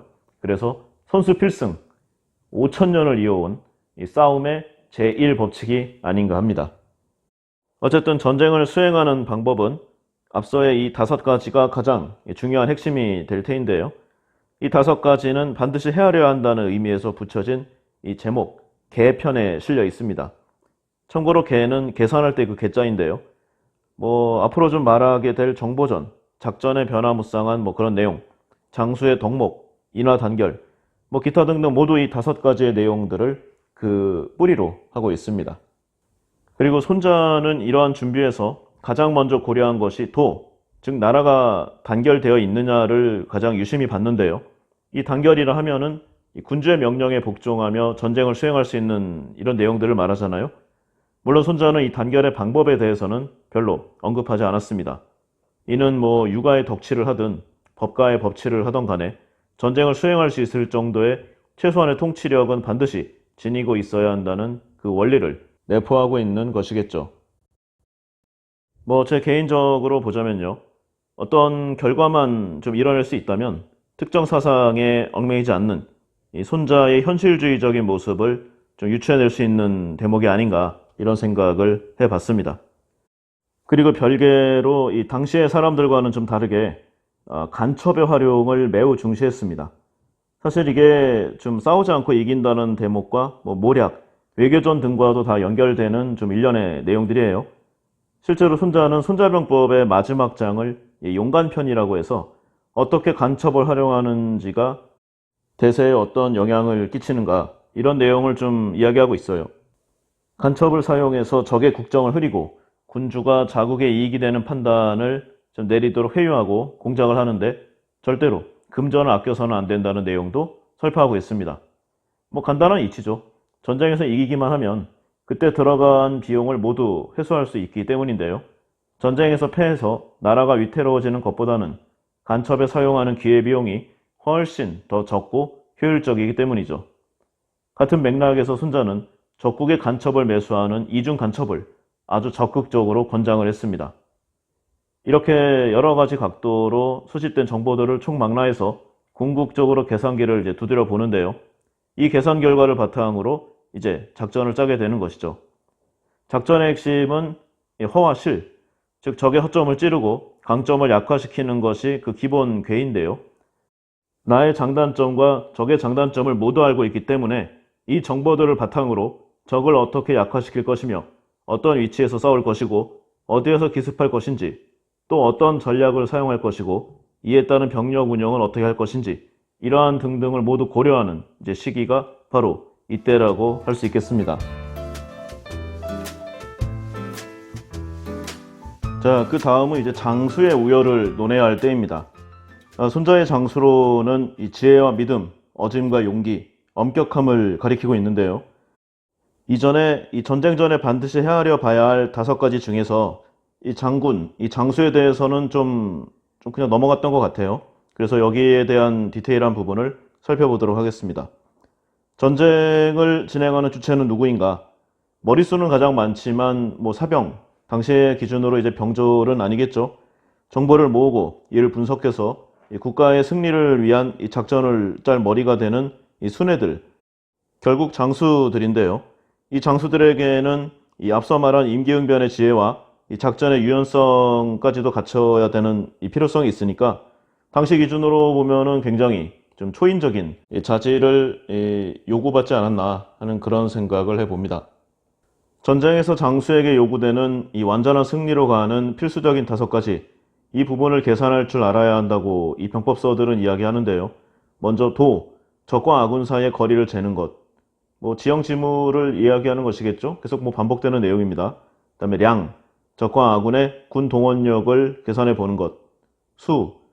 전체 병력 중에서 지금 작전에 동원 가능한 병력을 계산해 보는 것. 이 적과 아군의 전력을 전체적으로 저울질해 보는 것. 그 다음에 승리의 가능성을 계산해 보는 것. 이러한 좀 전반적인 이 산식을 할 줄 알아야 된다고 이야기하고 있습니다. 이 과정에서 이 이익의 기준을 위배하는 행위는 모두 금지한다고 하는데요. 손자는 이 장수에게 이 5가지를 특히 요구하고 있습니다. 첫 번째, 장수가 전쟁에서 용맹이 지나치면 죽게 될 수도 있다. 두 번째, 반드시 살려고 하면 적에게 사로잡히게 된다. 세 번째, 분을 이기지 못하여 빨리 행동하면 모욕을 당할 수 있다. 네 번째, 성품이 지나치게 깨끗하면 치욕을 당할 수 있다. 5번째, 백성들을 지나치게 사랑하면 전투 시에 번민을 하게 된다. 이 장수란 이 신분은요, 반드시 언제나 균형 잡힌 이성의 소유자여야만 한다. 이런 내용을 이야기하고 있습니다. 그래야만 반드시 이 손자가 제시한 이 전쟁의 이익의 기준에 따라 움직일 수 있기 때문인데요. 굉장히 포괄적인 내용을 요구하고 있습니다. 냉철한 판단력.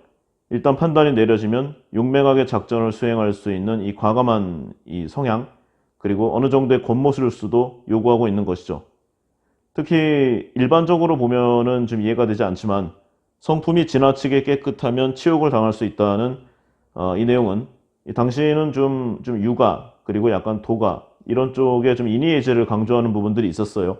그래서 이 사람들의 고지식함과 명분론을 좀 어느 정도 좀 금지하고, 그리고 좀 거리를 두고 있는 그런 내용입니다. 생사가 오가는 전쟁터에서 이 눈에 뻔히 보이는 이 겉보기식의 정의, 사치에 불과하다는 그런 내용이죠. 그리고 또한 이 군주의 명령 중에도 받아들이지 않아야 할 명령은 과감히 생략한다. 이런 내용도 이야기하고 있습니다. 손자는 이 장수들에게 좀 일반인을 훨씬 넘어서는 초인적인 능력을 요구하고 있지만요. 반대로 그 능력에 걸맞는 이 장수의 권한 확보에도 굉장히 민감했던 사람입니다. 이 전편을 통틀어서 장수에게 전권을 위임해야 한다고 주장을 하는데요. 합리적인 말이죠. 우선 군주는 어릴 때부터 제왕학을 배웠다고는 하지만 정치와 일반적인 국정 운영 전반에 대해서 교육을 받은 것이지 전문적으로 전쟁을 배운 사람은 아니잖아요. 후계자가 이 나라의 이 왕이 될 사람이 목숨을 걸고 전쟁터에 나갈 일이 없지 않겠습니까? 그리고 혹시 나가더라도 안전한 후방에서 지휘하는 거나 이제 보고 있는 거지, 창각칼을 휘두르고 활을 쏘고 그러지는 않을 거 아니에요? 여기다가 군주는 훨씬 더 뒤에 후방에 있으니까 실시간으로 변하는 이 전황을 제대로 파악할 수가 없습니다. 효율적인 작전 운영이 불가능하다는 내용이죠.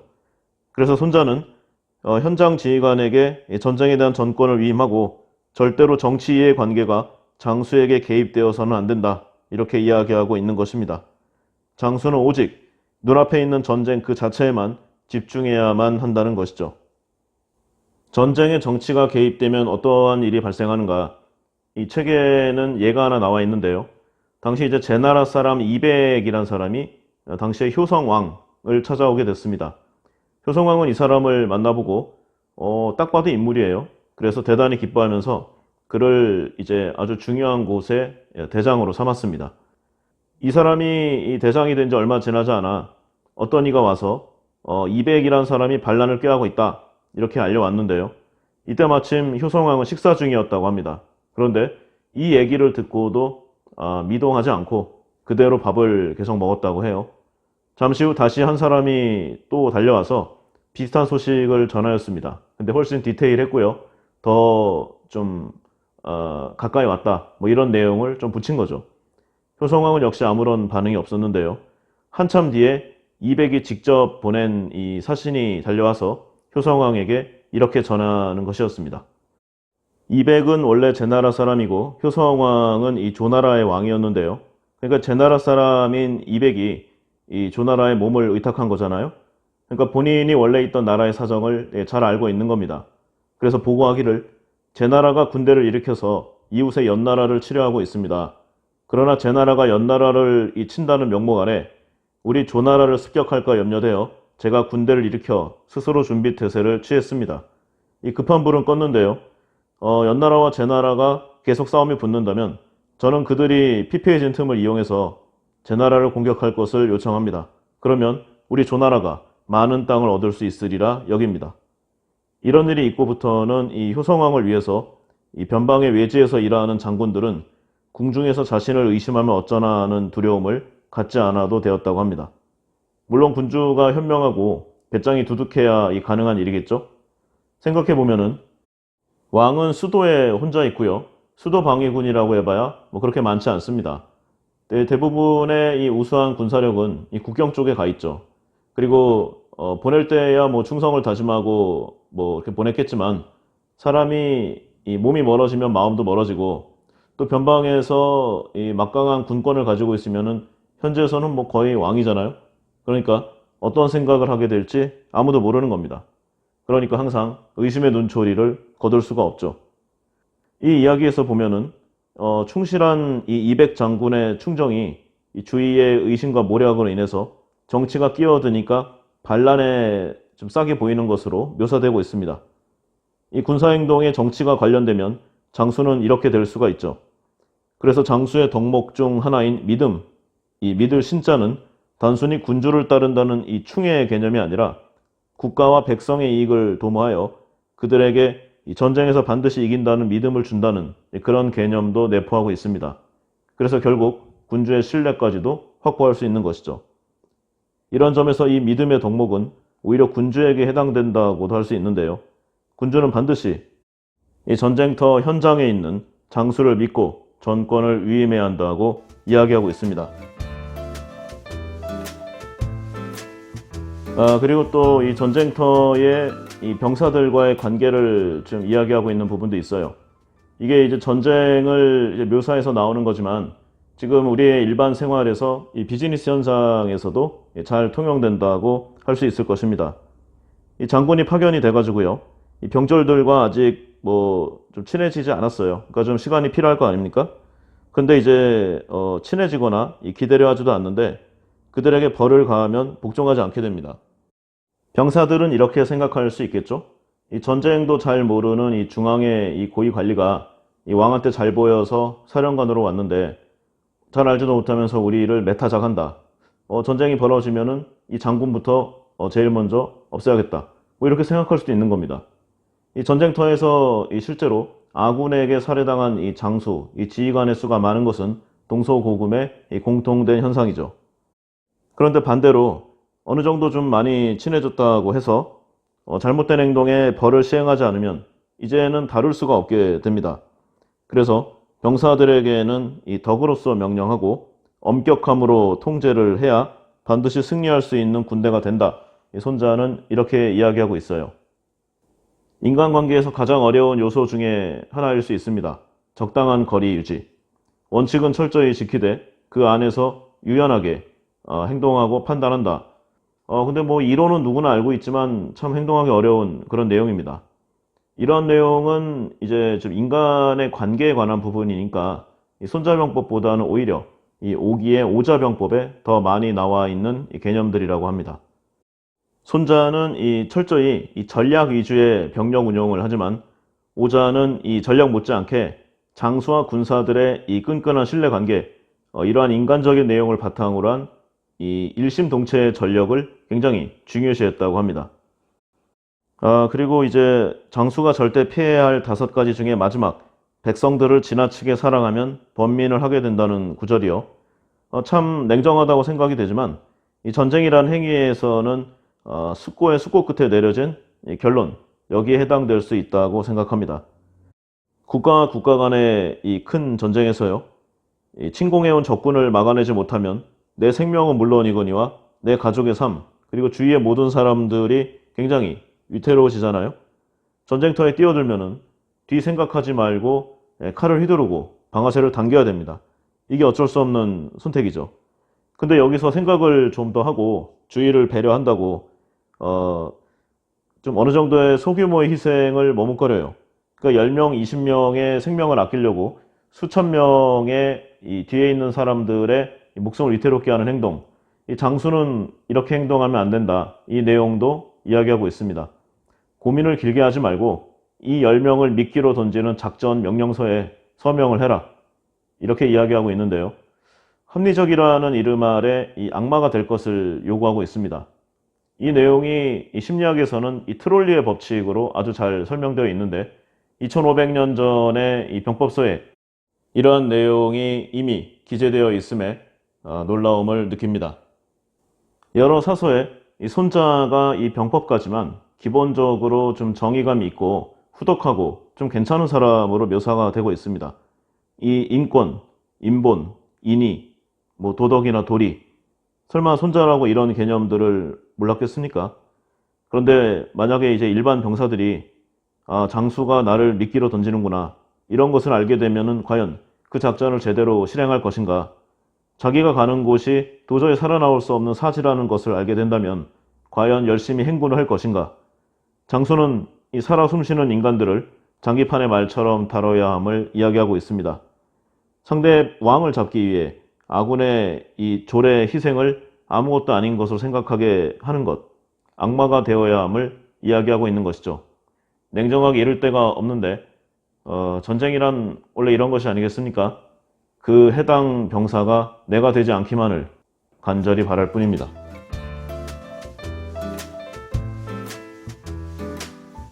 손자병법이라는 책, 시대의 요구에 의해 탄생된 책입니다.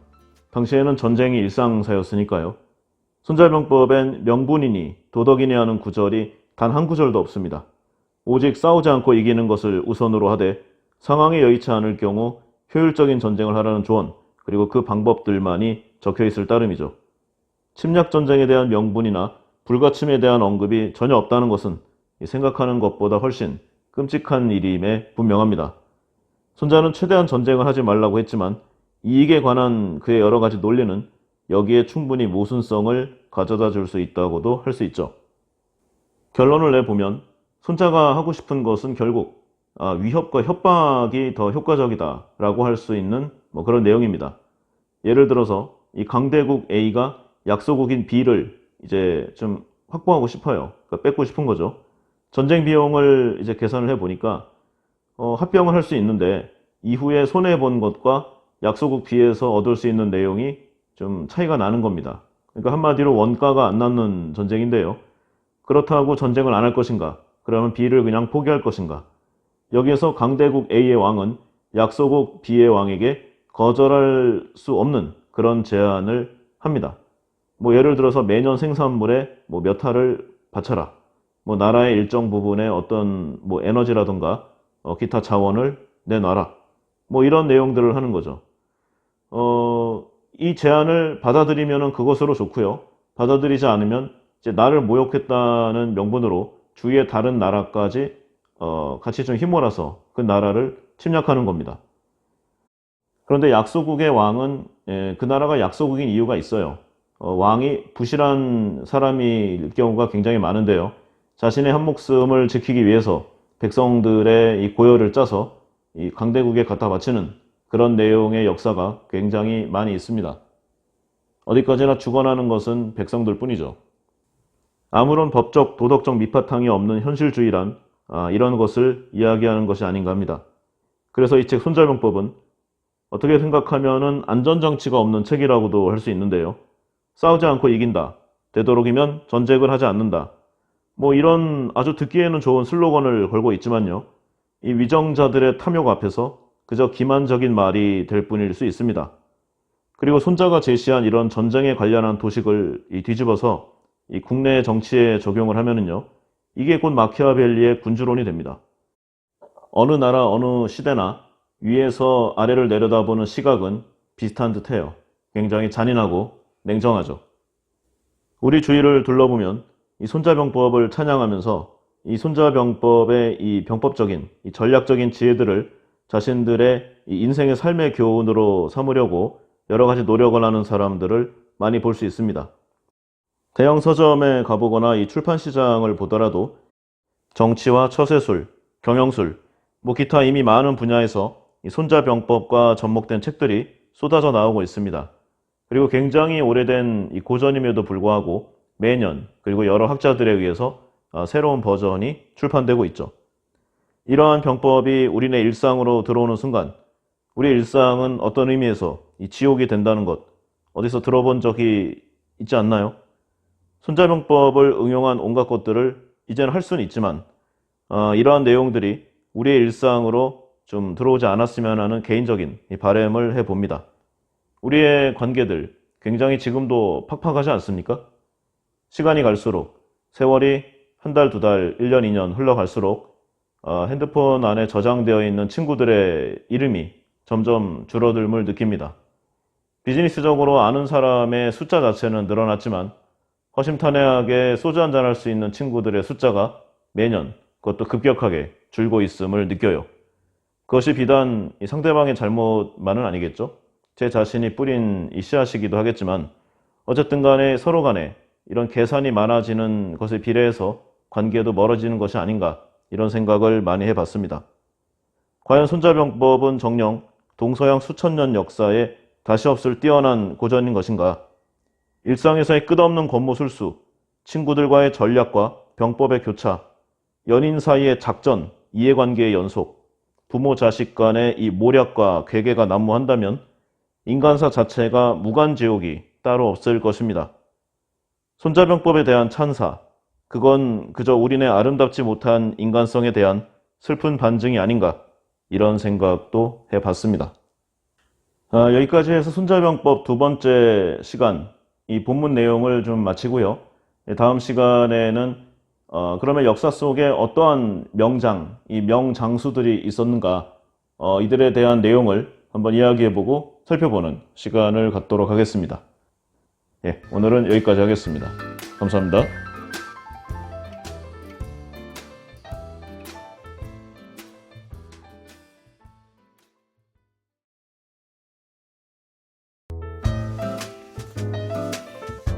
안녕하세요. 부킹부킹의 윤꾼입니다. 오늘 손자병법 세 번째 시간을 시작해 보도록 하겠습니다. 이 인간의 역사, 곧 전쟁의 역사라고도 할 수 있는데요. 그 중에서도 특히 고대의 전쟁은 이 국가의 흥망성쇠를 좌우하는 이 거대한 사건이었음에 틀림없습니다. 이 수많은 전쟁 중에서도 이 고대의 역사를 바꾼 전쟁, 그리고 전쟁의 승패를 가른 유명한 전투들이 많이 있는데요. 이 전쟁들의 주인공, 이 명장들의 이야기를 한 번쯤 짚어보고 가는 것도 의미가 있으리라 생각합니다. 뭐 생각나는 것만 이야기해 봐도요. 이 다윗과 골리앗의 싸움이라고 부를 만한 이 대제국 페르시아와 맞붙은 이 그리스 이 병사들의 이 마라톤 대전, 여기서 승리를 거둬서 이 마라톤이 시작됐죠. 그리고 그리스와 페르시아의 2차전이 벌어진 이 해상의 전투 살라미스의 전, 제국을 물리치고 발전하던 이 그리스 도시국가들의 내전 펠로폰네소스 전쟁인데요. 그리고 이제 위대한 정보광인 알렉산드로스 대왕의 페르시아와 인도 정복 전쟁, 중국 최초의 통일왕조를 이룩한 진시황의 통일전쟁, 그리고 60년 조공의 역사를 역전시킨 한무제의 흉노 정벌, 지중해 패권을 둘러싸고 벌어진 이 부자 도시 카르타고와 당대 실력자 로마의 한판 전쟁, 이 포에니 전쟁이죠. 그리고 카이사르의 죽음 이후에 갈라진 로마의 이 전쟁, 팍스 로마나 이 남자들의 영원한 로망인 이 삼국지의 배경, 위촉의 삼국 전쟁, 그리고 이 중국과 고구려가 정면으로 맞붙은 이 두 번의 동북아 큰 전쟁, 그러니까 고구려와 수나라의 전쟁과 고구려와 당나라의 전쟁, 뭐 이런 내용들이 지금 우리가 익히 알고 있는 역사를 좀 가름짓는 이 고대의 큰 전쟁들입니다. 약간 좀 번외적인 내용이기도 하지만요. 이 옛날 고대 그리스 이 페르시아 전쟁 때만 하더라도 이 활 있잖아요, 활. 이런 활을 좀 비겁한 무기라고 생각했다고 합니다. 그러니까 남자 대 남자의 싸움에 먼 거리에서 좀 살을 매기는 이 활이 웬 말인가? 창을 들고 싸워야지. 뭐 이런 내용이었다고 해요. 펠로폰네소스 전쟁 때쯤부터 굉장히 이게 보급이 빨리 돼서 이 전쟁 시에 사용했다고 합니다. 그리고 창 있잖아요. 이 수나라 때 대단히 혁신적인 무기로 좀 전쟁에 본격적으로 등장을 했다고 합니다. 이 로마나 그 이전에 뭐 그리스는 더 많이 사용했다고 하는데 일단은 뭐 동양 쪽에서는 이렇고요. 19세기 말에 이 화약 무기가 본격적으로 등장해서 이러한 고대 병기를 몰아낼 때까지 이 모든 병기들의 왕으로 군림했던 게 바로 이 창이라고 합니다.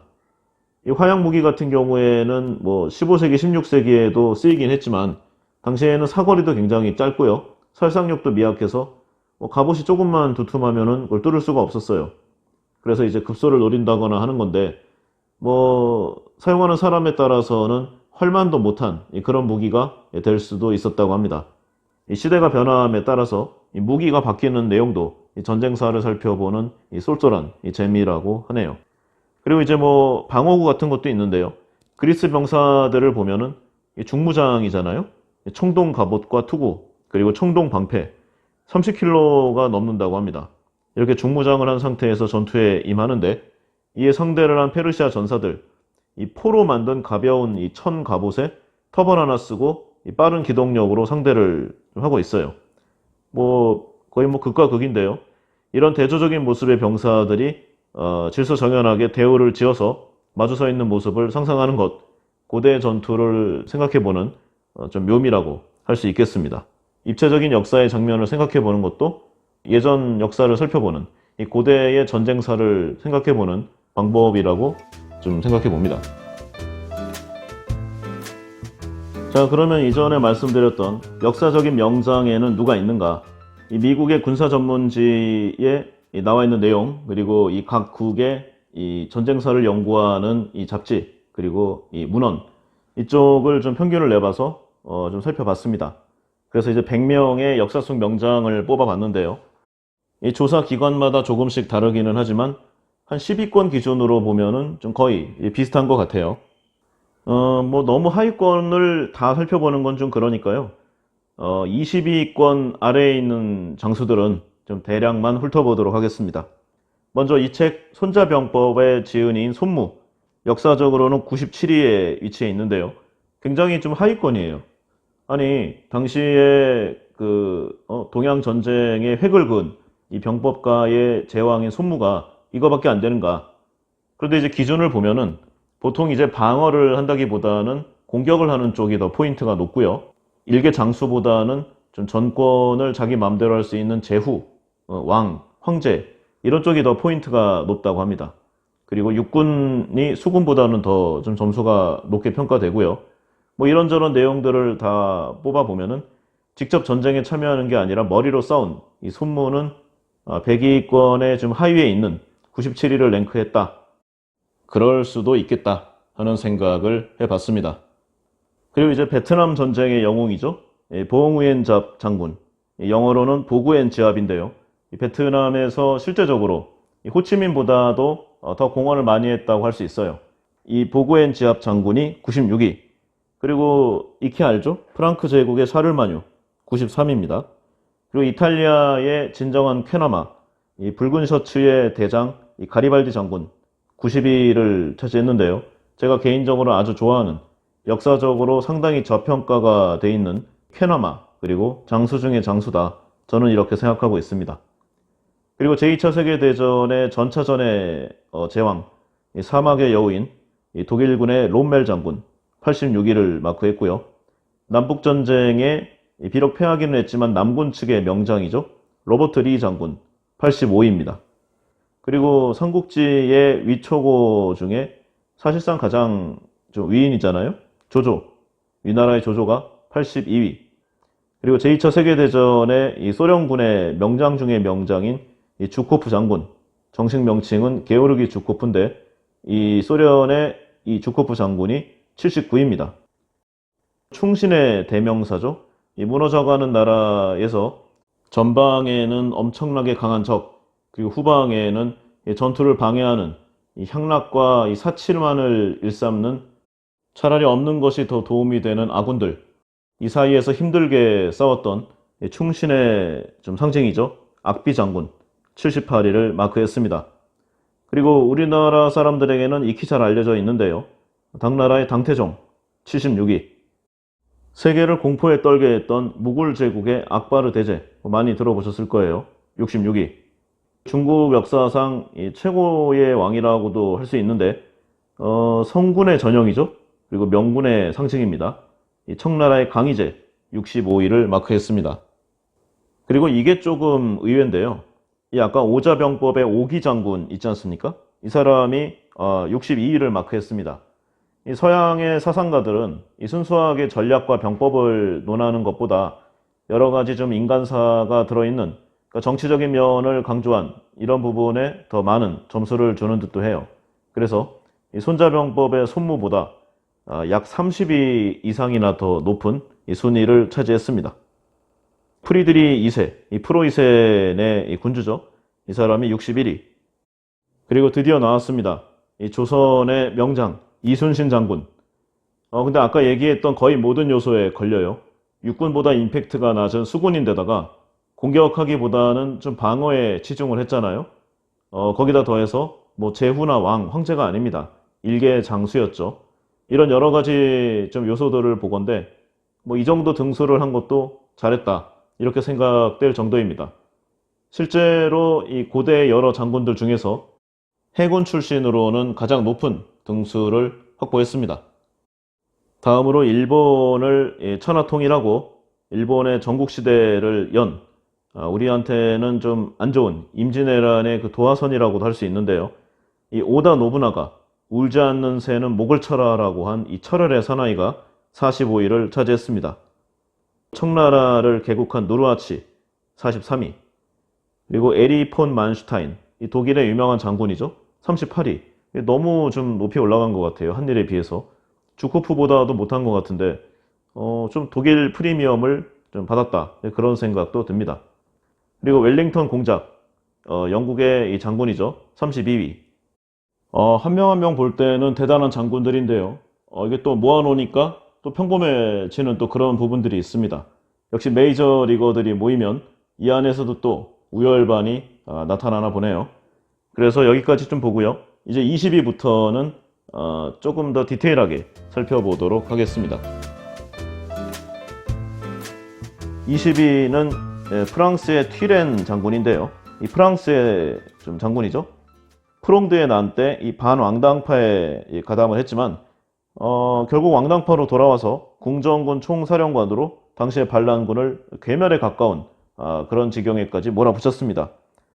이후에는 에스파냐를 공략해서 덴케르크의 승리를 도왔고요.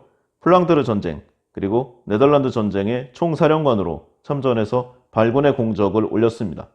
이 완벽했던 군인으로 유명하고요.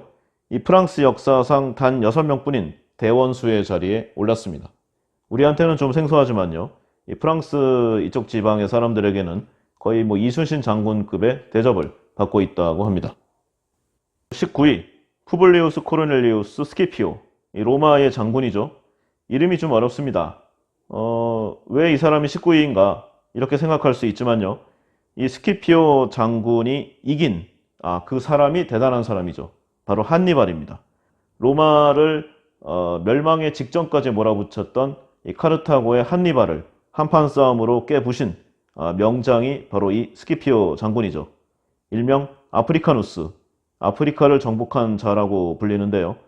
이 제2차 포에니 전쟁 중에 이 스키피오가 그의 아버지에게 이 모든 생애를 걸고 카르타고와의 전쟁에서 승리를 하겠다고 맹세를 할 정도였다고 합니다. 그러니까 어린 시절부터 카르타고를 반드시 멸망시키겠다. 이것을 다짐한 거죠. 이 스키피오 장군은 스페인을 정복하고 이 북아프리카로 건너가서 카르타고를 멸망 직전까지 몰아붙였고요.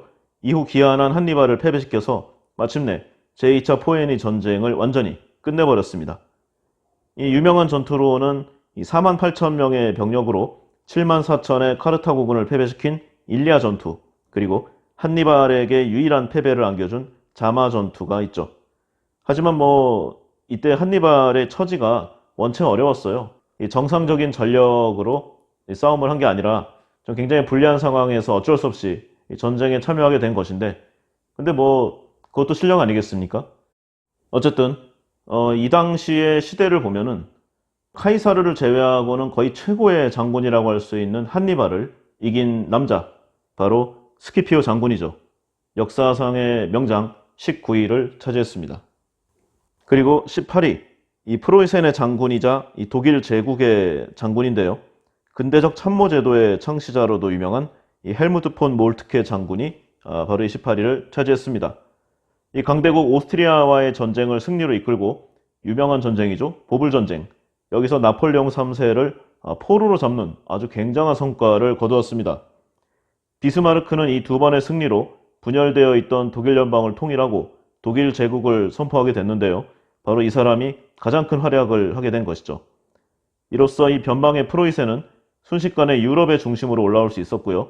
오스트리아군 24만 명을 일거에 패배시킨 이 퀘니그레츠 전투, 그리고 이 매치 요새에서 이 병력 13만 명을 포위하고 이걸 미끼로 나폴레옹 3세가 이끌던 추가적인 12만 병력을 이 요새에서 역포위시켜서 항복을 받아낸 유명한 전투를 직접 지휘했습니다. 그래서 18위.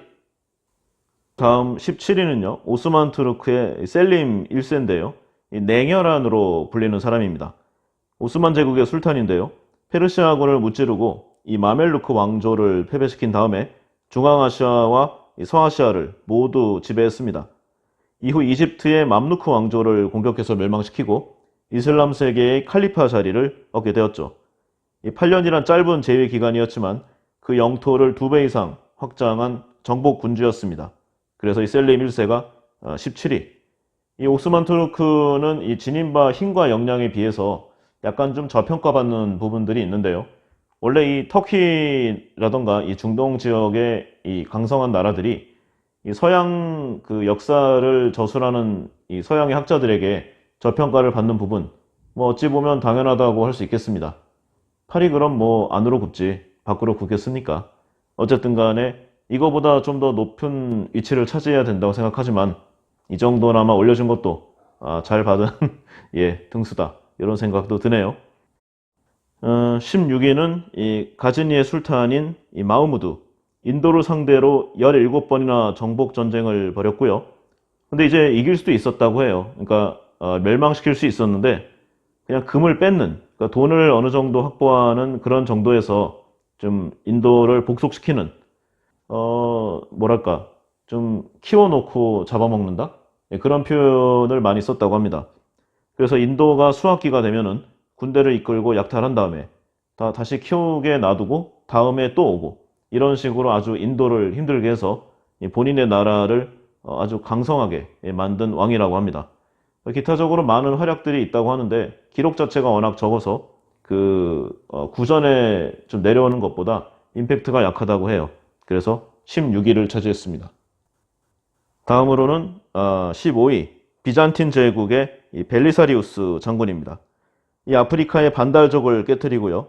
이탈리아의 이 동고트 왕국과 전쟁을 벌여서 이 로마를 수복했고 남부 이 스페인 지역까지 모두 정복하는 데 성공했습니다. 이 다른 장군들과 구별되는 특징으로는요. 이 당시의 황제가 그를 신임하지 않았기에 매우 적은 병력만으로 가장 위험한 사지에 보내진 장군이었다는 점인데요. 아프리카를 보면은 고작 15,000명, 그러니까 한 개 군단 정도죠. 이걸로 당시 최강의 전투력을 갖고 있었던 이 10만의 반달족과 싸웠고요. 게다가 쳐들어간 거예요. 그리고 이제 이후 약 2만 명의 병력으로 15만이 넘던 동고트 왕국과의 전쟁을 벌였던 장군입니다. 그런데 모두 승리했죠. 그것도 압도적으로. 이런 사실 때문에 이 당시 왕이었던 이 선조의 신임을 받지 못한 채 싸웠던 이 조선의 이순신 장군과 비교하는 경우도 많이 있는데요. 뭐 육지에서의 성과를 보면은 이순신 장군에 필적할 수 있다. 저도 그런 생각을 해봅니다. 왜냐하면 좀 수상전은 좀 함대 운용이라던가 아니면 배가 좀 더 뛰어나다. 그러면은 좀 할 수도 있잖아요. 상대적으로. 근데 육상전은 기본적으로 이 병사들의 힘이 주력이 될 수밖에 없습니다. 물론 지형지물이라던가 뭐 매복이나 복병, 뭐 기타 뭐 병장기를 이용한 뭐 전차전, 기타 등등이 있을 수도 있지만 아무래도 좀 한계가 있잖아요. 그런데 이렇게 압도적인 성과를 냈다. 오히려 지금 등수보다 더 위로 올라가야 된다는 생각도 해봅니다. 대표적인 전투로는 압도적인 승리의 상징처럼 되어 있는 다라 전투, 이 전투가 있죠. 그래서 비잔틴 제국의 벨리사리우스 장군 15위를 차지했습니다. 14위, 한나라의 장수 한신입니다. 뭐 너무나 유명하죠. 토사구팽의 상징적인 이 장군인데요. 단 3만의 병력을 이끌고 시작해서 6개의 나라를 모두 무너뜨렸고요. 2명의 왕을 사로잡았고 1명의 왕을 꺾어서 제거를 했습니다. 근데 이 모든 이 활약의 이 업적을 이룬 기간이 단 몇 년에 불과해요. 또한 이 과정에서 당시로서는 굉장히 참신한 기동전, 배수진, 우회공격, 그리고 전면전, 온갖 방식의 획기적인 이 전투 방법을 총동원했습니다. 이 전략의 좀 달인이고요. 전투의 화신, 이런 평가가 무색할 정도죠. 그리고 마침내 당대의 영웅이었던 항우를 꺾고 모시던 죽은 유방을 천하의 주인으로 만드는데 1등 공신의 역할을 했습니다. 그러나 이후 이 왕의 눈밖에 난 상태에다가 좀 반란에 연루되어서 참수당했는데요. 좀 안타까움이 있어요. 그러니까 이 사람이 이 전투 능력이 발군이잖아요. 그런데 그에 비해서 정치적인 역량은 좀 떨어진 듯합니다. 왕이 나를 의심하고 있는데 내가 전투력이 있다. 그러면은 자체 방어를 해야 되잖아요. 자기 방어를 해야 되는데 그냥 거기에 뭐 별 준비도 없이 간 거예요. 아주 가볍게 이 왕의 손아귀에 떨어졌죠. 이 토사구팽이 우리네 일상에서 너무 여러 가지 방면으로 다양하게 일어나고 있는데 그 모든 이런 좀 배신의 좀 시조새? 그런 느낌으로 저한테는 좀 기억되고 있습니다. 다음으로 13위 로마의 율리우스 카이사르. 왔노라 보았노라 이겼노라. 뭐 그냥 뭐 풍운하죠. 로마의 장군이자 정치가면서요. 이 갈리아 지방의 영웅. 그리고 뭐 황제 자리에 오르지만 않았다 뿐이지 사실은 그런 역할을 다 했어요. 권력과 함께. 굉장히 쾌남하고 서양 문명사 전체를 통틀어서 이 사람이 최고의 남자가 아닌가 이런 내용을 여러 사서에서 많이 이야기하고 있습니다. 그리고 저도 개인적으로 그 생각에 좀 동의를 하고요. 뭐 카이사르에 대해서는 뭐 이전 편 등등에서 너무 많이 했으니까요. 그냥 간단하게만 보고 넘어가겠습니다. 이 내전을 일으켜서 히스파니아 전쟁, 아프리카 전쟁, 그리고 최종적으로 폼페이우스까지 모두 꺾고 종신 독재관 자리에 올라서 로마를 지휘했습니다. 카이사르에 관해서는 뭐 이 사람의 일대기에 관한 이 전기만 뭐 수십 권에 달하는 책들이 있을 정도니까요. 이렇게 짧게 설명할 수 없을 정도고요. 이 문과 무의 거의 모든 영역에서 최고 수준에 올라가 있는 그냥 완성형 인간이라는 생각을 좀 많이 합니다. 그래서 이 사람이 왜 13위인가 오히려 한 3위권 안에 들어가야 되는 것이 아닌가 하는 생각도 좀 해봤어요. 어쨌든 간에 로마의 율리우스 카이사르 13위입니다. 다음으로 이 11위와 12위는 좀 우리의 기준으로는 좀 생소한 사람입니다. 이 12위는요, 흉노의 묵돌 선우. 이 선우가 이 직급이니까 이 묵돌이라는 왕이라고 생각해도 무방하겠습니다. 이 만주의 유목민 이 일대 세력들을 모두 몰락시키고요. 서쪽의 월지국도 격파하고 남쪽의 누번, 백양을 모두 접수했고요. 이 진나라의 이 명장이죠. 이 몽염 장군에게 이 선대에서 땅을 많이 뺏겼었는데 이 대부분을 회복했습니다. 그리고 북쪽으로 혼유, 굴석, 정령, 뭐 기타 이 수십 개국을 점령했다고 해요. 이게 기록이 약간 좀 덜 남아 있어서 좀 임팩트가 좀 약하게 후대에 전달이 됐는데 엄청난 좀 스피드와 파워를 갖고 있었다고 합니다. 뭐 대표적인 뭐 케이스로요. 당시에 이제 항우를 꺾고 중국을 통일했던 한고조 유방, 이 묵돌 선우한테 아주 대패를 당하게 됐다고 합니다. 그래서 이후에 여러 가지 이 굴욕적인 이 화평 조약을 맺게 되죠. 그리고 11위인 이 무굴의 이 바부르, 이 무굴 제국의 창시자입니다. 이 티무르와 징기즈칸의 이 후예라고 주장을 했는데요. 당시에 이 권력자였던 이 로디 왕조를 무찌르고 이 무굴 제국을 세운 다음에 초대 황제로 즉위했습니다. 유명한 전투로는 2만 5천 명으로 이 수십만의 이 적군을 패배시킨 카나 전투, 세계 전쟁사의 좀 상위권을 랭크하는 전투인데 이 전쟁을 좀 압도적으로 승리로 이끈 장군이자 황제죠. 그리고 12위가 바로 이 카르타고의 한니발 장군, 일명 이 전략의 아버지라고 불리는데요. 이 카르타고의 좀 꺼져가는 불빛을 살려보려고 했던 충신이자 외로운 고독한 장군입니다. 그 험난하다는 알프스를 넘어서 로마를 기습 침공한 다음에 그 뒤로 10여 년이 이르는 기간 동안 단 한 번의 패배도 하지 않은 압도적인 승률의 명장입니다. 전 세계 모든 전사를 통틀어서 최고 승률이고요. 승리의 이 실적과 승률만 보면은 뭐 카이사르라든가 뭐 기타 아무도 상대가 안 돼요. 근데 이 단 한 번 이 포에니 전쟁에서 졌는데요. 바로 이 전쟁으로 몰락하게 됩니다. 이 10년 동안 이 전쟁을 수행하면서 자국의 군사들이 아니라 용병으로 모든 승리를 이끌어냈다는 점이 또 하나 놀라운데요. 용병은 원래 돈 안 주면은 바로 창끝을 거꾸로 들이밀잖아요. 그러니까 이런 위험천만한 상황에서도 전략과 전술, 그리고 여러 민족으로 구성된 이 다민족, 다종족 용병을 활용해서 그 성과를 낸 이 카르타고 한니발 장군, 그야말로 대단하다고 할 수밖에 없습니다.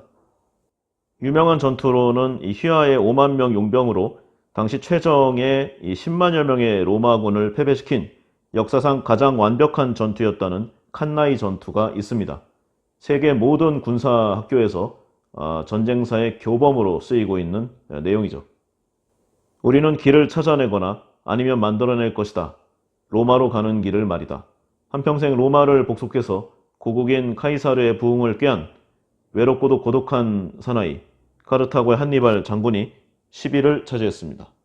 그리고 보통 게임 같은 데 많이 나오는데요. 이 스웨덴의 구스타프 2세 이 사자왕, 이 약소국이던 이 스웨덴을요, 북유럽 최강국으로 만들었던 이 철혈의 사나이입니다. 8위는 페르시아의 키루스 대제. 아무리 제왕이라도 죽을 때는 빈손으로 가기 마련이다. 따라서 나 또한 여기서 그냥 빈손으로 가고 이렇게 작은 쉼터에서 쉬고 싶을 뿐. 이름 모를 제왕이여, 그대는 나의 잠을 깨우지 말길. 빈손으로 가는데 화려한 보물이 뭐하러 필요하겠는가. 어차피 그대도 빈손으로 가기 마련이다. 이 키루스 이 대제의 무덤에 있는 글귀인데요. 이 글을 읽은 사람이 아이러니하게도 당시에 정복에 열을 올리던 알렉산더 대왕이었다고 합니다. 이 고대 페르시아 제국의 왕이고요. 메디아를 정복하고 리디아까지 무너뜨리는 데 성공했어요. 그리고 결국엔 이 신바빌로니아까지 복속시킨 대단한 사람입니다. 페르시아를 세계적인 제국으로 발전시켰던 위대한 왕. 그러나 너무 전쟁을 좋아하다가 결국 적군의 매복에 걸려서 전쟁터에서 전사함으로써 그 인생을 마무리하게 되죠. 이 페르시아의 키루스 대제가 8위. 7위는 이 마우리아의 찬드라굽타 마우리아. 이 마우리아 제국의 창시자인데요. 좀 지금도 혼란스럽지만 이 당시의 인도 대륙은 그야말로 이게 과연 나라인지 아니면 종족들의 집합인지 헷갈릴 정도였다고 합니다. 이 모든 이 대륙을 깔끔하게 한 큐에 정리한 사람이 바로 이 찬드라구타 마우리아고요. 그런데 놀랍게도 당시 나이가 약관 20세에 불과했다고 합니다. 이 사람 이름 자체보다도요, 이 사람이 이긴 사람 때문에 유명한데 알렉산더 대왕 마케도니아 군대가 바로 이 사람에게 패했습니다. 그리고 6위는 이 몽골 제국의 수부타이 장군인데요. 이 사람이 좀 우리한테는 생소하지만요, 굉장한 사람입니다. 이 용맹한 수부타이라는 이 별명으로 불렸는데 징기즈칸이 가장 신임했다는 이 사준사구 장군 중에 한 명입니다. 이 금나라 정벌 때 빼고는 패배한 적이 한 번도 없었고 생애 20번의 원정, 65번의 싸움에서 모두 승리했습니다. 이 수부타이 때문에 멸망한 나라가 32개, 또 수부타이와 싸워본 문화권만 해도 몽골, 중국, 중동, 유럽계, 아시아, 그 당시 존재하던 거의 모든 문화권의 군대를 완벽에 가깝게 제거했습니다. 유럽 정벌 중에 이 대칸, 징기스칸이 죽는 바람에 완수하지 못하고 귀환을 했는데요. 만일 이때 수부타이가 유럽 정벌을 계속했다. 그러면은 이 로마나 미넨, 빈, 파리, 브뤼셀 모두 좀 이 소나기에 떨어졌을 거고요. 당시 그 종교 개혁도 없었을 것이고 아마도 이 로마 교황을 잡아다가 이 당시에 좀 잔인했잖아요. 이 몽골 방식으로 처형했을 겁니다. 그러면 유럽 대륙은 이 몽골군의 단순한 이 말먹이 풀을 기르는 목초지가 되었을 것이라는 그런 비참한 결과가 있었을 것이라는 연구 결과도 있습니다. 이 대륙은 몽골군의 목초지가 되기에 딱 좋으니까요.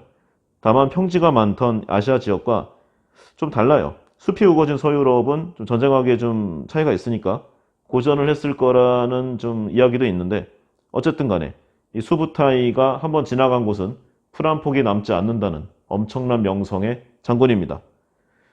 이런 수부타이가 역사상의 명장 6위를 차지했습니다. 그리고 5위, 아주 친숙한 사람이죠. 프랑스의 나폴레옹. 일명 꼬마 부사관으로 좀 별명을 좀 불렸는데요. 이 프랑스의 장군이자 황제죠. 이 프랑스 대혁명 이후에 이 위기에 처한 프랑스에 호련히 나타나서 전 유럽을 프랑스의 발 아래 좀 꿀린 대단한 사람입니다. 이 작전술이라는 개념을 정립한 것으로 유명한데요. 현대 군사학에 쓰이는 이 사단, 여단, 군단 이런 용어들은 모두 나폴레옹에게서 지칭된 내용들입니다. 제가 개인적으로 군대에서 포병 출신이어서요. 작전병을 했는데 전사 연구를 하다 보면은 거의 대부분 이 포병은 이 나폴레옹에게서 그 전략의 원료가 나왔다는 말이 많았습니다. 이 포병에 대해서는 전 세계 그 누구도 따를 사람이 없었다고 전해지는데요. 이 나폴레옹 한 사람을 이기기 위해서 이 전 유럽이 7번이나 동맹을 맺어야 했습니다. 근데 이제 뭐 나폴레옹은 사실 이 명성에 비해서 이 승률이 그렇게는 좋지 못했다고 해요. 오히려 이 승률이 좀 떨어지니까 정치라던가 공작, 회유를 적절히 섞어서 프랑스의 영향력을 유지했다. 이렇게 보는 게 더 적절한 표현이라고 생각이 됩니다. 이 두 명의 황제, 오스트리아와 러시아를 각각 격파한 아우슈털리츠 전투, 그리고 연합군을 몽땅 섬멸한 드레스덴 전투가 이 나폴레옹의 가장 유명한 전투입니다. 다음 역사상의 명장 4위는 아랍 제국의 할리드 이븐 알 walid 장군입니다. 이 아라비아 반도를 통일했고요. 이 아라비아 반도를 통일했다는 이 간단한 말로 끝낼 수가 없을 정도예요. 정말 엄청난 땅덩어리잖아요. 그리고 지금도 많지만 그 당시에는 훨씬 더 복잡한 나라들과 부족들의 집합체였습니다. 이거를 아주 깔끔하게 정리를 한 것이죠.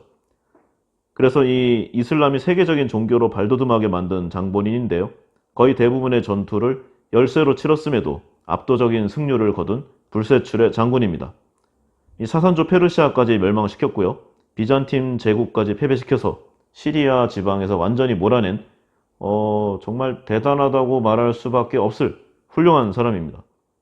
이 유명한 전투로는 이 4만 명으로 14만 명의 비잔팀 제국군을 무찌른 아르무크 전투. 이 사람도요.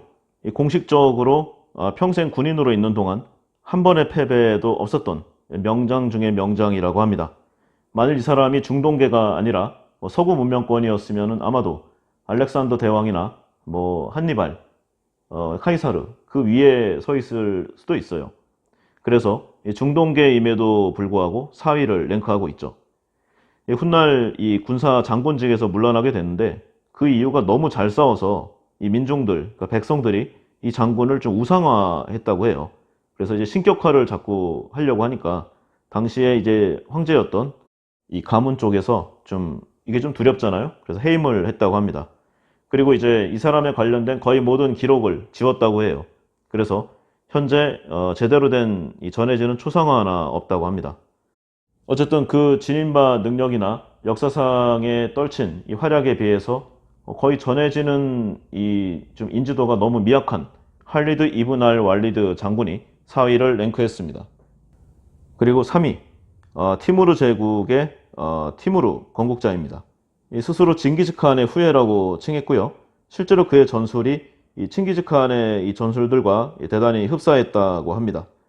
오스만 제국을 꺾고 이슬람 국가들을 모조리 정복했으면서 인도까지 이 발 아래 꼴린 대단한 사람이에요.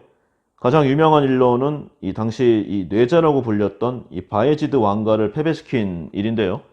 이 말년에 이 20만 병력을 이끌고 좀 마찰이 좀 심하니까 명나라를 공격할 준비를 했는데, 이때 만약에 명나라 공격했으면은 여러 가지로 역사가 바뀌었을 거라는 내용들이 많이 있습니다. 만약 이 티무르가 좀 더 살았다 그러면 동아시아의 역사가 현재 이 지도나 명칭과는 완전히 달라졌을 거라는 것이 역사가들의 이 증언이죠.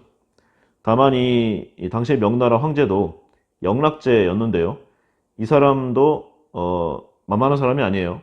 그러니까 한번 아마 당시의 사람들은 괴로웠겠지만 그런 전투가 있었을 수 있었는데 결과적으로 이뤄지지는 못했습니다.